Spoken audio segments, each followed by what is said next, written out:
2004 December 7-ാം തീയതി ഇങ്ങനൊരു ആരാധന മധ്യയാണ് പരിശുദ്ധ അമ്മ ഈ അൾത്താരയിൽ പ്രത്യക്ഷപ്പെട്ട് ദുരന്തമുണ്ടാകാൻ പോകുന്നു, പ്രാർത്ഥിക്കണമെന്ന് ബഹുമാനപ്പെട്ട ജോസഫ് അച്ഛനോട് നേരിട്ട് പറഞ്ഞത്. അതിനുശേഷം പിന്നീട് ഉടമ്പടി എന്ന ഈ അത്ഭുത പ്രാർത്ഥന ലഭിച്ചതിന് ശേഷം നടന്ന അത്ഭുതങ്ങളും അടയാളങ്ങളും സാക്ഷ്യങ്ങളും പരിശോധിക്കുമ്പോൾ പരിശുദ്ധ അമ്മ ആഗ്രഹിച്ച ഈ കൃപാവര പദ്ധതിയിൽ ഒരുപാട് പേർ തങ്ങളുടെ ജീവിതത്തിലെ ദുരന്തങ്ങളും ദുസ്സഹമായ സാഹചര്യങ്ങളുമെല്ലാം അമ്മയുടെ സാന്നിധ്യം പിടിച്ചുകൊണ്ട് വിശ്വാസ ജീവിതത്തിലേക്ക് തിരികെ വരുന്ന വലിയ അത്ഭുത കാഴ്ചകളാണ് നമ്മൾ ഉടമ്പടിയിൽ കാണുന്നത്. ഏറെ പ്രാർത്ഥനയോടുകൂടി നമുക്കെല്ലാവർക്കും ഒരു നിമിഷം കൈകൾ ഉയർത്തി സ്തുതിച്ചുകൊണ്ട് ഈ ആരാധനയുടെ നിമിഷങ്ങളൊക്കെയും പരിശുദ്ധാത്മാവിൻ്റെ അഭിഷേകത്തിൻ്റെ അനുഭവത്തിൻ്റെ അനുഗ്രഹത്തിൻ്റെ നിമിഷങ്ങളാക്കി മാറ്റണമേ എന്ന് നമുക്കിപ്പോൾ സ്തുതിച്ച് പ്രാർത്ഥിക്കാം. ഹല്ലേലൂയ, ഹല്ലേലൂയ, യേശുവേ ആരാധന. കർത്താവേ, അങ്ങനെ സാന്നിധ്യം അങ്ങ് പ്രകടമാക്കണമേ. കർത്താവേ, ഇവിടെ ആരാധനയിൽ പങ്കെടുക്കുന്ന ഞങ്ങൾ ഓരോരുത്തരും ഓൺലൈനിലൂടെ പങ്കെടുക്കുന്നവരും കർത്താവേ, ഞങ്ങൾക്ക് എല്ലാവർക്കും അങ്ങയുടെ പരിശുദ്ധാത്മാവിൻ്റെ അഭിഷേകത്തിന്റെ അനുഭവം ഉണ്ടാകുവാൻ സാധിക്കണമെന്ന് പ്രാർത്ഥിക്കുന്നു. കർത്താവേ, ഉടമ്പടിയിലായിരിക്കുന്ന ഞങ്ങൾ വിശുദ്ധമായി ജീവിച്ച് അങ്ങയുടെ അഭിഷേകം തരണമേ. ഈ ആരാധനയിൽ ഞങ്ങളെ സഹായിക്കുന്ന എല്ലാവരെയും, ഏറെ പ്രത്യേകിച്ച് ധ്യാനം നയിക്കുന്ന ബഹുമാനപ്പെട്ട ജോസഫ് അച്ഛനെയും ഇതിൻ്റെ ഭൗതികമായ സാഹചര്യങ്ങൾ ഒരുക്കുന്നവരെയും മീഡിയ ടീമിനെയും കൊയർ അംഗങ്ങളെയും എല്ലാവരെയും പങ്കെടുക്കുന്ന ഓരോ വ്യക്തികളെയും സമർപ്പിച്ചുകൊണ്ട് നമുക്കിപ്പോൾ പ്രാർത്ഥിക്കാം. ഹല്ലേലൂയ, ഹല്ലേലൂയ, ആരാധന, ആരാധന, ഹല്ലേലൂയ. നമുക്ക് പ്രാർത്ഥനയോടുകൂടി ഈശോനെ നമ്മുടെ ഇടയിലേക്ക് ഹൃദയം കൊണ്ടും ആരാധന പാടിക്കൊണ്ടും വരവേൽക്കാം.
കൈകൾ വീശിക്കൊണ്ട് പോണം.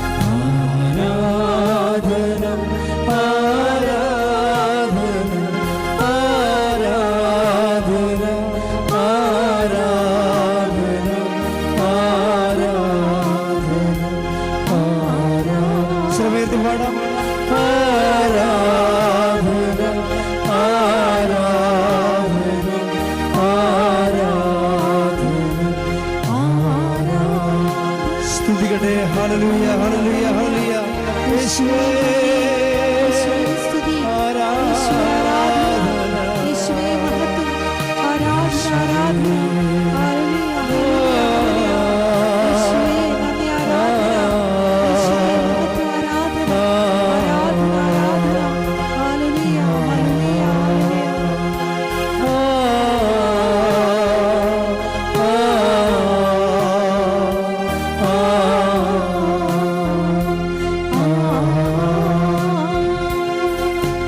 ഹല്ലേലൂയ, ഹല്ലേലൂയ, മുറിവുണങ്ങിടും ആത്മീയ നിമിഷമേ ആരാധന.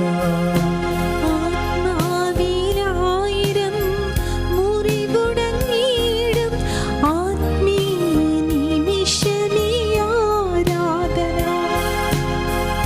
ആത്മശരീര വിശുദ്ധി നൽകും അനുഗ്രഹ നിമിഷമേ ആരാധന.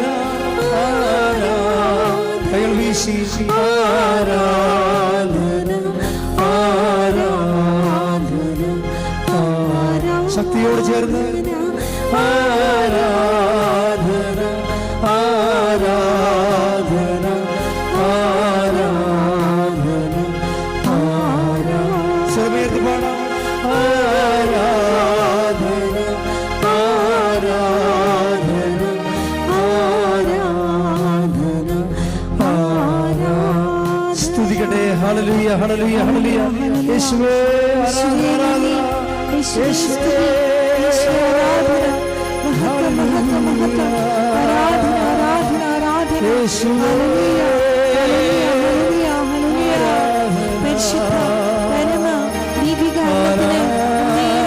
ആരാധനയും സ്തുതിയും പുകഴ്ചയും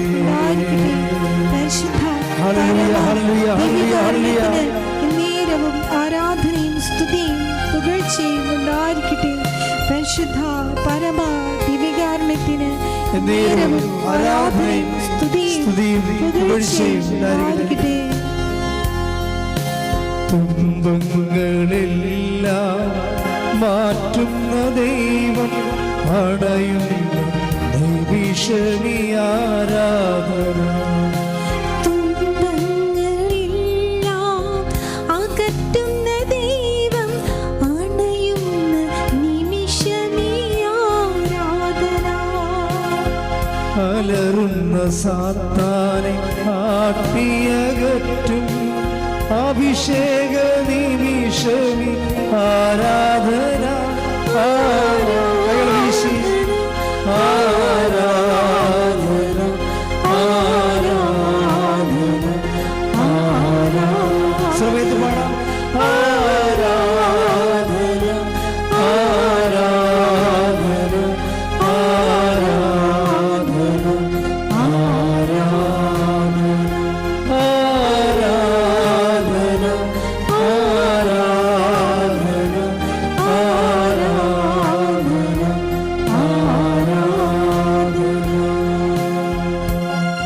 പരിശുദ്ധ പരമദിവ്യകാരുണ്യത്തിന് ആരാധനയും സ്തുതിയും പുകഴ്ചയും ഉണ്ടായിരിക്കട്ടെ. പരിശുദ്ധ പരമദിവ്യകാരുണ്യത്തിന് ആരാധനയും സ്തുതിയും പുകഴ്ചയും ഉണ്ടായിരിക്കട്ടെ. പരിശുദ്ധ പരമദിവ്യകാരുണ്യത്തിന് നേരവും ആരാധനയും സ്തുതിയും പുകഴ്ചയും ഉണ്ടായിരിക്കട്ടെ. നമുക്കെല്ലാവർക്കും വിശ്വാസത്തോടെ കൃപാസനം പ്രത്യക്ഷീകരണ മധ്യസ്ഥ പ്രാർത്ഥന ഏറ്റുചൊല്ലാം. അമ്മേ പരിശുദ്ധ അമ്മേ, അമ്മേ പരിശുദ്ധ അമ്മേ, ദൈവമാതാവേ, ദൈവമാതാവേ, കൃപാസനത്തിലൂടെ ഞങ്ങൾക്കും ഞങ്ങളുടെ ദേശത്തിനും അമ്മ മാധ്യസ്ഥം തേടിത്തന്ന എല്ലാ അനുഗ്രഹങ്ങൾക്കും കൃപകൾക്കും ഞങ്ങളിപ്പോൾ ഹൃദയം നിറഞ്ഞ നന്ദി പറയുന്നു. നമുക്ക് സ്തുതിച്ച് പ്രാർത്ഥിക്കാം. ഹല്ലേലൂയ ഹല്ലേലൂയ ഹല്ലേലൂയ യേശുവേ സ്തുതി. ഹല്ലേലൂയ ഹല്ലേലൂയ ഹല്ലേലൂയ ഹല്ലേലൂയ ഹല്ലേലൂയ ഹല്ലേലൂയ ഹല്ലേലൂയ ഹല്ലേലൂയ ആരാധന ആരാധന ആരാധന ആരാധന. നമുക്ക് ഒരുമിച്ച് പാടാം. ആരാധന ആരാധന ആരാധന ആരാധന. പരിശുദ്ധ പരമദിവ്യകാരുണ്യത്തിന് ആരാധനയും സ്തുതിയും പുകഴ്ചയും ഉണ്ടായിരിക്കട്ടെ. പരിശുദ്ധ പരമദിവ്യകാരുണ്യത്തിന് ആരാധനയും സ്തുതിയും പുകഴ്ചയും ഉണ്ടായിരിക്കട്ടെ. പരിശുദ്ധ പരമദിവ്യകാരുണ്യത്തിന് ആരാധനയും സ്തുതിയും പുകഴ്ചയും ഉണ്ടായിരിക്കട്ടെ. അമ്മേ പരിശുദ്ധ അമ്മേ, അമ്മേ പരിശുദ്ധ അമ്മേ, ദൈവമാതാവേ, ദൈവമാതാവേ, 2004 ഡിസംബർ 7-ാം തീയതി ഉച്ച കഴിഞ്ഞ് 2:30 കൃപാസനത്തിൽ സംഭവിച്ച അമ്മയുടെ പ്രത്യക്ഷപ്പെടലിനെ കുറിച്ച് തിരുസഭയ്ക്ക് സമർപ്പിച്ചിരിക്കുന്ന പഠനരേഖകളുടെ വസ്തുനിഷ്ഠവും ദൈവശാസ്ത്ര അന്വേഷണ പഠനങ്ങൾ നടത്തി ആ പ്രത്യക്ഷപ്പെടലിലൂടെ പ്രകടമായ ദൈവമാതാവിന്റെ പ്രത്യേക കരുതലും സംരക്ഷണവും വെളിപ്പെടുത്തുന്ന പീഡിതരുടെ ആശ്വാസം പ്രവാചകന്മാരുടെ വാഗ്ദാനത്തിന്റെ പേടകവും പ്രപഞ്ച പ്രകൃതിയുടെ മാതാവുമായ പരിശുദ്ധ അമ്മയുടെ ഭക്തി തിരുസഭയിൽ കൂടുതൽ പ്രചരിച്ച് ജീവിതത്തിന്റെ ദുരിത അവസ്ഥകളിൽ അകപ്പെട്ട് കഴിയുന്ന അനേകായിരം മക്കൾക്ക് ദൈവത്തിന്റെ സാന്നിധ്യവും സന്ധിപ്പും കൂടുതൽ അനുഭവിക്കും ആത്മീയ വിശുദ്ധിയും ദൈവശക്തി കൈവരിക്കുവാൻ ഞങ്ങളുടെ കുടുംബങ്ങളെ ഇടയാക്കണമേ. സ്തുതിച്ച് പ്രാർത്ഥിക്കാം.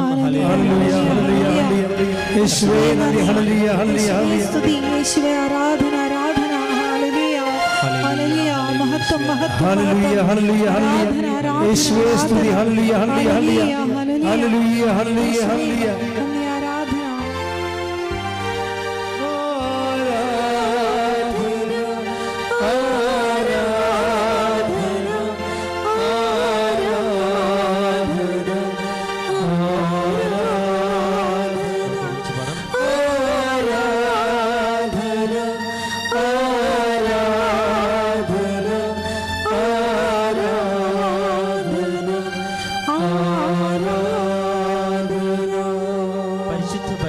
കാരുണ്യത്തിന് ആരാധനയും സ്തുതിയും പുകഴ്ചയും ഉണ്ടായിരിക്കട്ടെ. പരിശുദ്ധ പരമദിവ്യകാരുണ്യത്തിന് ആരാധനയും സ്തുതിയും പുകഴ്ചയും ഉണ്ടായിരിക്കട്ടെ. പരിശുദ്ധ പരമദിവ്യകാരുണ്യത്തിന് ആരാധനയും സ്തുതിയും പുകഴ്ചയും ഉണ്ടായിരിക്കട്ടെ. അമ്മേ പരിശുദ്ധ അമ്മേ അമ്മേ പരിശുദ്ധ അമ്മേ സ്വർലോകങ്ങൾ രാജ്ഞിയായ അങ്ങേക്ക് ഭൗമ സംരക്ഷണത്തിനായി പ്രപഞ്ചപ്രകൃതിയെ തിരുസഭ പ്രതിഷ്ഠിക്കും.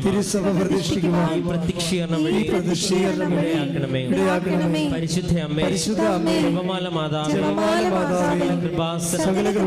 പ്രാർത്ഥനകളോട് ചേർന്ന് ഞങ്ങളിപ്പോൾ പ്രാർത്ഥിക്കുന്ന ഈ സമൂഹത്തിന്റെ നിയോഗങ്ങൾ നമ്മുടെ എല്ലാ നിയോഗങ്ങളും മൗനമായി ഈ സമയം സമർപ്പിച്ച് പ്രാർത്ഥിക്കാം.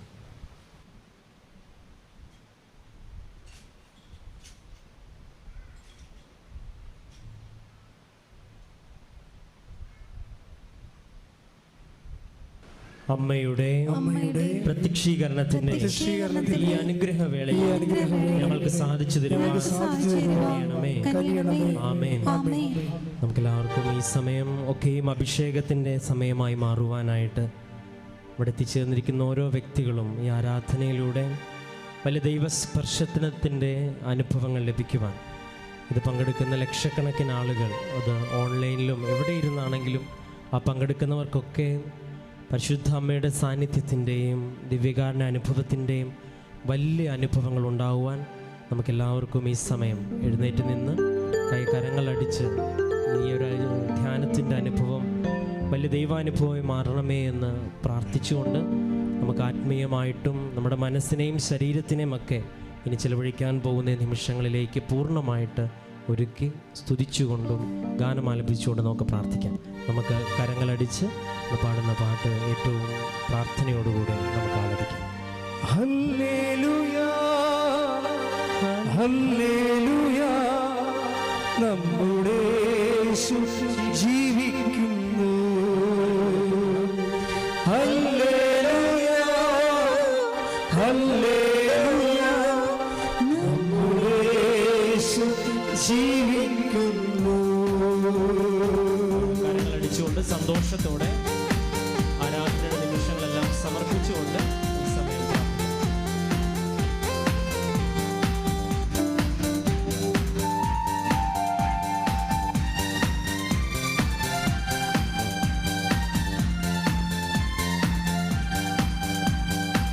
ആരാധിപ്പാൻ നമുക്ക് കാരണമുണ്ട്, കൈകൊട്ടിപ്പാടാനേറെ കാരണമുണ്ട്.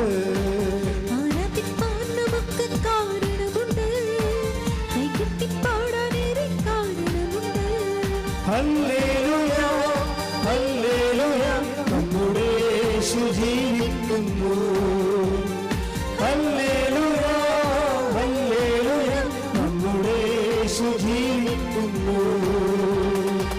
ആരാധിപ്പാൻ നമുക്ക് കാരണമുണ്ട്, കൈകൊട്ടിപ്പാടാനേറെ കാരണമുണ്ട്.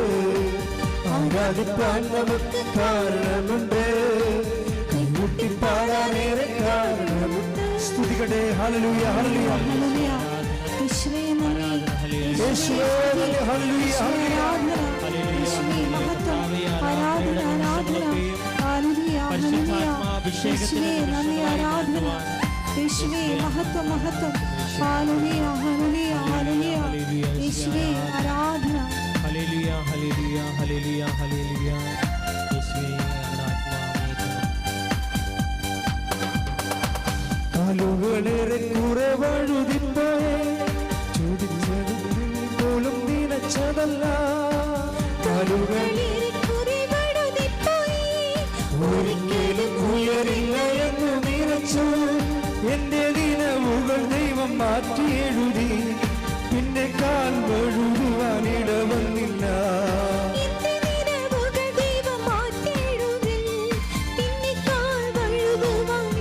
ഹല്ലേലൂയ, ഹല്ലേലൂയ, നമ്മുടെ യേശു ജീവിക്കുന്നു. ഹല്ലേലൂയ, ഹല്ലേലൂയ, നമ്മുടെ യേശു ജീവിക്കുന്നു. ഹല്ലേലൂയ, ഹല്ലേലൂയ, നമ്മുടെ യേശു ജീവിക്കുന്നു. സ്തുതിക്കട്ടെ. ഹല്ലേലൂയ, ഹല്ലേലൂയ, ഹല്ലേലൂയ. യേശുവേ ആരാധന. യേശുവേ മഹത്വം, മഹത്വം, മഹത്വം. ആരാധന, ആരാധന. യേശുവേ നന്ദി, ആരാധന. ഹല്ലേലൂയ, ഹല്ലേലൂയ, ഹല്ലേലൂയ, ആരാധന. യേശുവേ ഹല്ലേലൂയ, യേശുവേ നന്ദി, യേശുവേ സ്തുതി. ഹല്ലേലൂയ, ഹല്ലേലൂയ, ഹല്ലേലൂയ. ആരാധന, യേശുവേ ആരാധന, ആരാധന. മഹത്വം. ഹല്ലേലൂയ, ഹല്ലേലൂയ. ഹല്ലേലൂയ, ഹല്ലേലൂയ, ഹല്ലേലൂയ.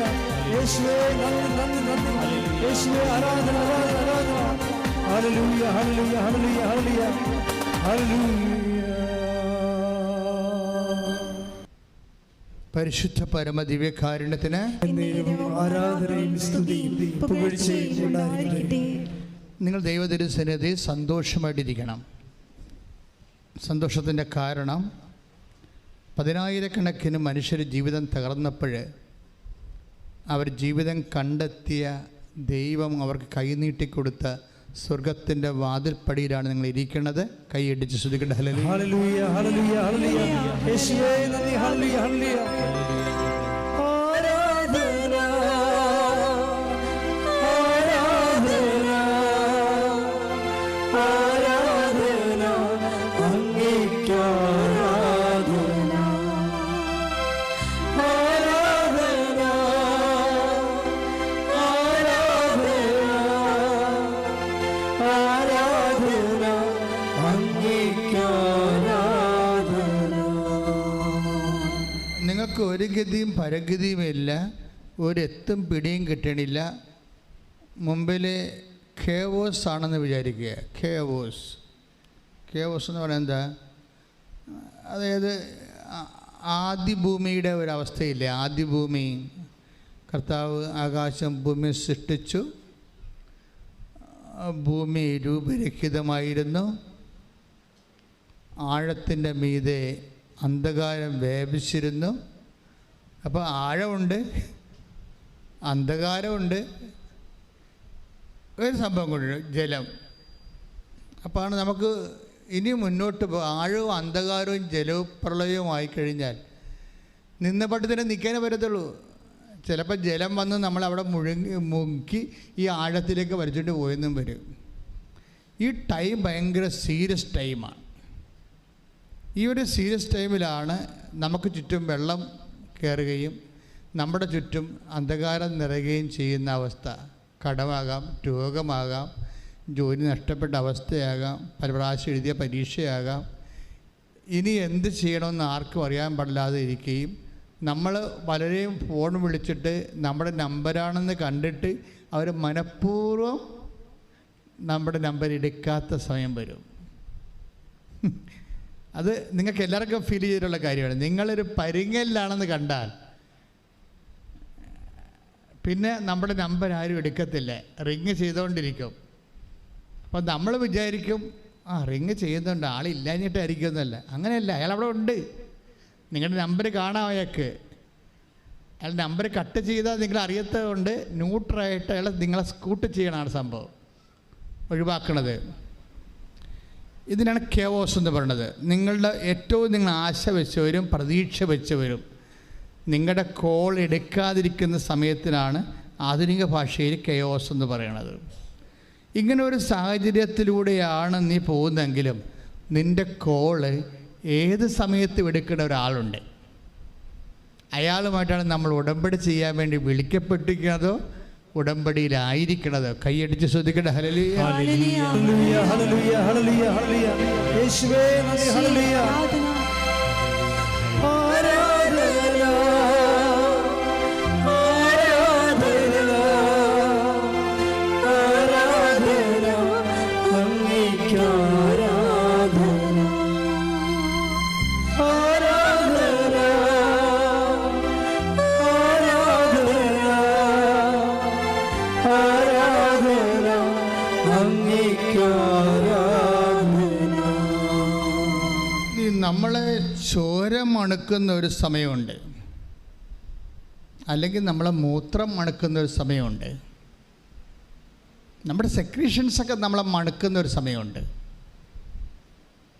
നമ്മളെ ആൾക്കാർ കൈകൊണ്ട് എടുക്കാൻ ബുദ്ധിമുട്ടുന്നതും നമ്മുടെ മുറിയിലോട്ട് കയറി വരാനോ നമ്മുടെ ജീവിതത്തിലൊക്കെ എത്തി നോക്കാനോ പറ്റാതെ നമ്മൾ ഒറ്റയ്ക്ക് നമ്മുടെ വിധിക്ക് വിടുന്ന ഒരു സമയമുണ്ട്. ഈ സമയമാണ് ഉടമ്പടിയുടെ സമയം. ഇതറിയണമെങ്കിൽ നിങ്ങൾ take the word of God. Ezekiel 16 അധ്യായം 4 വാക്യം വരെ. എസെക്കിയേൽ 16 അധ്യായം 4 മുതലുള്ള തിരുവചനങ്ങൾ. നീ ജനിച്ച ദിവസം നിന്റെ പൊക്കിൾ കൊടി മുറിച്ചിരുന്നില്ല. Price the Lord. നിന്നെ കുളിപ്പിച്ച് ഒന്ന് ചിന്തിച്ചു നോക്കിക്കേ. നീ ജനിച്ച ദിവസം നമ്മളെ ഇസ്രായേലിനെ കുറിച്ച് പറയണതാണ്. ദൈവത്തിൻ്റെ തിരഞ്ഞെടുക്കപ്പെട്ട എല്ലാ വിശ്വാസികളുടെയും പ്രതീകമാണ് ഇസ്രായേൽ. അറിയാമല്ലോ, ഇസ്രായേൽ എന്ന് പറയുമ്പോൾ ഒരു രാജ്യമല്ല, ദൈവത്തിൻ്റെ തിരഞ്ഞെടുക്കപ്പെട്ട ജനമെന്ന അതിൻ്റെ അർത്ഥം. അത് ആരും ആകാം. ദൈവത്തിൻ്റെ സ്നേഹത്തിലേക്ക് വിളിക്കപ്പെട്ട, വിശ്വാസത്തിലേക്ക് വിളിക്കപ്പെട്ട എനിബഡി ഈസ് ഇസ്രായേൽ. അല്ല, നിങ്ങൾ പറയും ഇസ്രായേൽ അമേരിക്ക എന്ന് പറയരുത്. ഇസ്രായേൽ ബൈബിളിൽ വിശ്വാസി എന്ന അർത്ഥമേ ഉള്ളൂ. അപ്പോൾ വിശ്വാസി ജനിച്ച ദിവസം, വിശ്വാസം രൂപപ്പെട്ട് വരുന്ന, നമ്മളിൽ വിശ്വാസം രൂപപ്പെട്ട് വരുന്ന ഒരു സമയമില്ലേ. മേരി ചേച്ചി എന്ന് പറഞ്ഞൊരു ചേച്ചി ഈ ദിവസം ഒരു സാക്ഷ്യം പറഞ്ഞ്, മേരി ചേച്ചി പറഞ്ഞ ഇതാണ്: ഞാൻ വിശ്വാസത്തിലേക്ക് വന്നിട്ട് 7 വർഷമായി, പക്ഷേ എല്ലാവരും എന്നെ ഇട്ടേച്ചും പോയെന്ന്. വിശ്വാസത്തിലേക്ക് അവർ പുതുതായിട്ട് വന്നതാണ്. അതുകൊണ്ട് എൻ്റെ ആങ്ങളെ ഇട്ടേച്ചും പോയി, എൻ്റെ അപ്പ, എൻ്റെ ആങ്ങളുടെ ഭാര്യ പോലും ഞാൻ വീട്ടിൽ ചെന്നിട്ട് സംസാരിച്ചില്ല. ആങ്ങളുടെ ഭാര്യ പോലും ഞാൻ വീട്ടിൽ ചെന്നിട്ട് എൻ്റെ വീട്ടിൽ അവരെന്നെ കയറ്റണില്ല. അതൊക്കെ വിശ്വാസം ഒരു ഇസ്രായേലായി മാറുമ്പോൾ, വിശ്വാസം രൂപപ്പെട്ട് വരുമ്പോൾ നമ്മുടെ ഉറ്റവരും ഉടയവരൊക്കെ പതുക്കെ നമ്മളെ ഇങ്ങനെ അവോയ്ഡ് ചെയ്ത് കളയും. എന്നിട്ട് എന്തിനാണ് ഈ മേരി ചേച്ചി എന്തിനാണ് ഇവരുടെ വീട്ടിൽ അവർ കയറ്റത്തില്ലായിരുന്നു? അവർ കയറ്റാതിരുന്നിട്ടും ഇവരെന്തിനാ ചെന്നതെന്നറിയാവോ? ഇവരുടെ അമ്മ കിടപ്പായി പോയായിരുന്നു. അമ്മയെ കാണിക്കത്തില്ലായിരുന്നു ഇവരെ. വൈരാഗ്യം കൊണ്ടേ സ്വന്തം അമ്മയെപ്പോലെ ഇവരെ കാണിക്കത്തില്ലായിരുന്നു. എങ്കിലും ഇവർക്ക് തോന്നി അമ്മയെ ഒന്ന് പോയി കാണാം. അമ്മ കിടപ്പായി പോയി, അനങ്ങാൻ പാടില്ല, അമ്മയ്ക്ക് എഴുന്നേക്കാൻ പാടില്ല. ബാത്റൂമിൽ തന്നെ പിടിച്ചു കൊണ്ടുപോയാൽ മാത്രമേ ബാത്റൂമിൽ പോകാൻ പറ്റത്തുള്ളൂ. അപ്പോൾ അമ്മയെ കാണാൻ പോയപ്പോൾ നിങ്ങളെല്ലാവരും മനസ്സിലാക്കേണ്ട ഒരു സത്യമുണ്ട് എൻ്റെ അകത്ത്. അതായത് ഈ ദിവസങ്ങൾ വരുന്ന സാക്ഷ്യത്തിൻ്റെ ഒരു രീതിയുണ്ട്. ആ സാക്ഷ്യത്തിൻ്റെ രീതി എന്ന് പറയണത്, ഇപ്പോൾ തന്നെ കൊല്ലത്ത് നിന്ന് ജിബി ആൻ്റണി ഒരു സാക്ഷ്യം പറഞ്ഞു. അപ്പോൾ അവർ ഉന്നയിച്ചൊരു വിഷയമുണ്ട്. ഇപ്പം ഞാൻ വയനാട്ടിലെ മേരി ചർച്ചിൽ നിന്ന് പെട്ടെന്ന് ജിബി ആൻ്റണിയുടെ പോണതിൻ്റെ കാരണം ആ സാക്ഷി ഇൻ്റർ കണക്റ്റഡാണ്. ഈ ജിബി ആൻ്റണി ഉന്നയിച്ചൊരു പ്രശ്നം, അവർ ഉടമ്പടി എടുത്ത് കഴിഞ്ഞപ്പോൾ അവരുടെ ഭർത്താവ് ഓട്ടോറിക്ഷക്കാരായിരുന്നു. അയാൾക്ക് ഓട്ടം ആൾക്കാർ വിളിച്ച് കൂടുതൽ പരിചയമില്ലാത്തവരൊക്കെ ഓട്ടം വിളിച്ചു കൊടുക്കാൻ തുടങ്ങി. പിന്നെ അയാൾ ഗൾഫിലേക്ക് പോകാൻ മാതാവ് ഇടപെട്ടു. പക്ഷേ അവിടെ മകന് ഡെങ്കുപ്പനി വന്ന് കൗണ്ട് കുറഞ്ഞ് ആശുപത്രി കൊണ്ടുപോയപ്പോൾ കൗണ്ട് കുറഞ്ഞ്. അപ്പോൾ ഡോക്ടർ പറഞ്ഞ് സീരിയസ് ആണെന്ന് പറഞ്ഞപ്പോൾ അവിടെ നാട്ടിലൊക്കെ ഡെങ്കുപ്പനിയായി. കൊല്ലത്ത് അതിൽ ഒരാൾ മരിച്ചു, അവരുടെ വീടിൻ്റെ അടുത്തുള്ള ആൾ മരിച്ചു. അപ്പോൾ ഉടമ്പടിയിലിരിക്കുകയാണ്. ഉടമ്പടിയിലിരിക്കുമ്പോൾ മകന് ഡെങ്കുപ്പനിയായിട്ട് ആശുപത്രി കൊണ്ടുപോയി. അവർക്കതിന് ആശുപത്രി കൊണ്ടുപോകാൻ കാശൊന്നുമില്ല. പക്ഷേ വേറെ ഒരാൾ മരിക്കുകയും ഇവരുടെ മകന് ആശുപത്രി വെച്ച് ബ്ലഡിൻ്റെ കൗണ്ട് കുറയുകയും ചെയ്തപ്പോൾ ഇവർ ചോദിക്കണ ഒരു ചോദ്യമുണ്ട്, അമ്മേ ഞാൻ ഉടമ്പടിയിലല്ലേ, അതാ എൻ്റെ ഉടമ്പടി നീ സ്വീകരിച്ചിട്ടില്ലേ, ഞാൻ ഉടമ്പടി എടുത്തതാണല്ലോ, ഇത് എന്തായിരിക്കും ഇങ്ങനെ ക്ലേശങ്ങൾ വരണത്? അയ്യോ, ഇത് ഒരു 10,000 മനുഷ്യർ ചോദിക്കുന്ന ചോദ്യമാണ് അല്ലേ. ഉടമ്പടി എടുത്തു കഴിയുമ്പോൾ നമ്മുടെ വീട്ടിൽ നമ്മൾ പ്രതീക്ഷിക്കാത്ത എന്തെങ്കിലും സംഭവിക്കുമ്പോൾ നമ്മൾ ഓർക്കും, അയ്യോ നമ്മൾ ഉടമ്പടി എടുത്തതാണല്ലോ. ആൾക്കാരെല്ലാം ഉടമ്പടി എടുക്കുമ്പോൾ പറഞ്ഞത് എന്താണ്? ഇനി നമുക്ക് അമ്മ ഉണ്ട്, പേടിക്കേണ്ടെന്നല്ലേ പറയണത്. ഇനി നമുക്ക് അമ്മയുണ്ട്, പേടിക്കേണ്ടെന്നല്ലാണ് എല്ലാവരും പറയണത്. അപ്പോൾ ഇവർ പറഞ്ഞ അമ്മ ഞങ്ങളുടെ കൂടെ ഇല്ലേ, പിന്നെ എന്താ ഞങ്ങൾക്ക് ഇങ്ങനെയൊക്കെ സംഭവിക്കണത്? ഇപ്പോൾ എൻ്റെ ഭർത്താവും പോയി, വരുമാനവും ഇല്ല, ഈ കുഞ്ഞിനെ ചികിത്സിക്കാനും പറ്റണില്ല, ഞാനിങ്ങനെ ഒറ്റക്കായി, മുമ്പത്തേക്കാൾ കഷ്ടമായല്ല ഉടമ്പടി എടുത്തിട്ട്, അപ്പോൾ ദൈവം എന്നിലില്ലേ എന്നാണ് ഇവർ ചോദിക്കേണ്ടത്. അമ്മ ഞങ്ങളുടെ കൂടെ ഇല്ലേ എന്നാണ് ചോദിക്കേണ്ടത്. അപ്പം അമ്മ ഞങ്ങളുടെ കൂടെ ഇല്ലേ എന്ന് ചോദിക്കുമ്പോൾ ആ സമയത്ത് ആ ആശുപത്രിയിൽ വേറെ ഒരു ചേടത്തി ഹോസ്പിറ്റലിൽ വന്ന്, അവിടെ ബൈ ചാൻസായിട്ട് വന്നതാണ്, അത് മാതാവൊന്നുമല്ല, ചുമ്മാ ഒരു കോയിൻസിഡൻറ്റ് സംഭവിച്ചതാണ്. അപ്പോഴുടനെ ഈ വന്ന അപരിചിതയായ ചേച്ചി ഇവരോട് ചോദിച്ചു, ആരോടാ? ജോബി ആൻ്റണിയോട് ചോദിച്ചു, നിങ്ങൾ ഉടമ്പടി എടുത്താണല്ലേ എന്ന് ചോദിച്ചു. അപ്പോൾ എടുത്തതാണെന്ന് പറഞ്ഞു. എന്താ കാര്യം? ഇവിടെ കാശ് രൂപം കണ്ടിട്ടാണ് അവർ ചോദിച്ചത്. ഇപ്പോൾ ആൾക്കാർ ഉടമ്പടിക്കാരെല്ലാം തമ്മിൽ തിരിച്ചറിയണത് അവിടെ കാശ് രൂപം ഉള്ളത് കൊണ്ടാണ് തിരിച്ചറിയണത്. അപ്പോൾ അവർ ചിലരൊക്കെ തമ്മിൽ തിരിച്ചറിഞ്ഞാൽ കൂടെ നിന്ന് അവരുടെ വിഷയത്തിന് ഉടമ്പടിക്കാരെല്ലാം കൂടിയിട്ട് ഒരുമിച്ച് പ്രാർത്ഥിക്കും. കാര്യം അവരെല്ലാവരും ഉടമ്പടിയിലാണല്ലോ. അപ്പോൾ നിങ്ങൾ തീഷ്ണമായിട്ട് ഉടമ്പടിയിലാണായിട്ടുള്ളവരാണെങ്കിൽ, നിങ്ങൾ ഇതുപോലെ ഒരു അപരിചിതരാണെങ്കിലും ഒരുമിച്ച് പ്രാർത്ഥിക്കാൻ അവസരം കിട്ടിയാൽ പ്രാർത്ഥിക്കുന്നത് ശരിക്കും അപ്പോഴും നിങ്ങളുടെ വിഷയങ്ങൾക്കെല്ലാം ദൈവികമായ ഇടപെടലുണ്ടാകും. അത് അടയാളം തന്നെയാണ്. അപ്പോഴുടനെ ഇവർ ഈ ജോബി ആൻ്റണി പറഞ്ഞു, ഞാൻ ഉടമ്പടി എടുത്തതാണ്. അപ്പോൾ ഈ വന്ന അപരിചിത പറഞ്ഞു, എനിക്ക് ഒന്ന് അവിടെ പോയാൽ കൊള്ളാമെന്നുണ്ട്, പക്ഷെ പറ്റണില്ല എന്ന് പറഞ്ഞ്. എന്നിട്ട് പറഞ്ഞ് എൻ്റെ കൈ, അപ്പോൾ അവർ എന്തിനാണ് പോണത്? അത് എൻ്റെ കൈ പൊങ്ങണില്ല, കുറേ മാസങ്ങളായിട്ട് ഇത് പൊക്കിയിട്ടൊരു ജോലി നടക്കണില്ല, കൈ തളർന്നു പോയി. അപ്പോൾ ഉടനെ ഈ ജോബി ആൻ്റണി എന്ത് ചെയ്തറിയോ? ഉടനെ പറയും, നിങ്ങൾ സമയം കിട്ടുമ്പോൾ പോവുക, ഇപ്പം മാതാവ് നിങ്ങളെ സഹായിക്കുമെന്ന് പറഞ്ഞു. എന്നിട്ട് ഇവിടെ കയ്യിരുന്ന ഉടമ്പടി തൈലം ആശുപത്രി വെച്ചിട്ട് ഈ തളർന്നു പോയ കയ്യിൽ അവർ പെരട്ടി വിശ്വാസ പ്രമാണം ചൊല്ലിക്കൊടുത്ത്. വിശ്വാസ പ്രമാണം ചൊല്ലി പെരട്ടി കഴിഞ്ഞപ്പോൾ തന്നെ ഈ കൈ പടേന്ന് പൊങ്ങി ഇങ്ങനെയുണ്ട്. അപ്പോഴെന്ത് സംഭവിച്ചു കഴിഞ്ഞാൽ ഇവിടെ ചോദിച്ചൊരു ചോദ്യമില്ലേ, ആര് ഡെങ്കുവായിട്ട് മകനെ കൊണ്ടുവന്ന് ആശുപത്രി ഇട്ടച്ച് മാതാവിനോട് ചോദിച്ചില്ലേ, മാതാവ് ഞങ്ങൾ ഉടമ്പടിയിലല്ലേ, അതാ എൻ്റെ ഉടമ്പടി നീ സ്വീകരിച്ചില്ലേ, അപ്പം നീ ഞങ്ങളെ വിട്ടു പോയോ എന്ന് ചോദിച്ചതിന് മറുപടിയാണ് ഇവരെ കൊണ്ടുവന്നിരിക്കുന്നത്. അപ്പം നിങ്ങൾ ചങ്ക് പറഞ്ഞ് മാതാവിനോട് ചോദിച്ചാൽ അപ്പോൾ ആൻസർ ചെയ്യും. അപ്പോൾ ആൻസർ ചെയ്യണമല്ല ഈ സാക്ഷ്യത്തിൻ്റെ ഒരു ഹൈലൈറ്റ് എന്ന് പറയുന്നത് അതല്ല. എല്ലാവരും ഇതുപോലെ നിങ്ങൾ പത്രം കൊടുക്കുന്നുണ്ട്. എന്തിനാണ് പത്രം കൊടുക്കുന്നത്? ക്രിസ്തുവിനെ ലോകം അറിയാൻ വേണ്ടിയാണല്ലേ. പക്ഷെ നിങ്ങളുടെ കയ്യിൽ കുറേ ആയുധങ്ങളുണ്ട്. ഉപ്പുണ്ട്, അതുപോലെ തന്നെ അതുപോലെ തന്നെ ഉടമ്പടി തൈലമുണ്ട്. ഇപ്പോൾ ഈ വയനാട്ടിലത്തെ മേരി ചേച്ചി എന്താ ചെയ്യുന്നറിയാമോ? മേരി ചേച്ചിയുടെ സാക്ഷ്യം എന്ന് പറയുന്നത് രസമാണ്. അതായത് എനിക്ക് തോന്നുന്നത് ഈ ആൾക്കാർ ഇപ്പോഴും ചെയ്തുകൊണ്ടിരിക്കുന്നത് അവർ തന്നെ വിശ്വാസത്തിൽ എംപവറായിട്ട് മറ്റുള്ളവരെ വിശ്വാസത്തിലേക്ക് കൊണ്ടുവരികയാണ്. നിങ്ങളുടെ വാല്യൂ കൂടാൻ, ദൈവദൃശ്യത്തിൽ നിങ്ങളുടെ വാല്യൂ കൂടാനുള്ള ഏറ്റവും വലിയ മാർഗം അതാണ്. കാര്യം മറ്റുള്ളവരെ വിശ്വാസത്തിലേക്ക്, അവരെ മതം മാറ്റുകയല്ല, ക്രിസ്തുവിൽ അവർക്ക് ആശ്വാസവും ആത്മശക്തിയും ലഭിച്ചവർ നിലനിൽപ്പ് കിട്ടണം. അവർക്ക് നിലനിൽപ്പ് കിട്ടണം. അപ്പോൾ അതുകൊണ്ട് തന്നെ നിങ്ങൾക്കത് മനുഷ്യന്മാർക്ക് അത് ചെയ്തു കൊടുക്കാം. അതൊരു ഉപവിപ്രവർത്തനങ്ങളാണ്. ആ ഉപവിപ്രവർത്തനത്തിൻ്റെ ബേസിലാണ് നിങ്ങൾ രോഗി പരിചരണം പോലെ നിങ്ങൾക്ക് കിട്ടിയിരിക്കുന്ന ദൈവത്തിൻ്റെ കൃപ പങ്കുവെച്ച് കൊടുക്കേണ്ടത്. പ്രാർത്ഥിക്കുക, കർത്താവേ, കർത്താവേ, എനിക്ക് കിട്ടിയിരിക്കുന്ന ദൈവകൃപ പങ്കുവെച്ച് കൊടുത്ത് മറ്റുള്ളവരെയും ബലപ്പെടുത്തുവാൻ. മറ്റുള്ളവരെ ബലപ്പെടുത്തുക എന്നുള്ളത് നമ്മുടെ ഒരു ദൈവികമായ ലക്ഷ്യമാണ്. ഇപ്പം ലുക്കാന്റെ സുവിശേഷമില്ലേ, വിശുദ്ധ ലുക്കാ സുവിശേഷം 22:32 എടുത്ത് ശ്രദ്ധിക്കട്ടെ.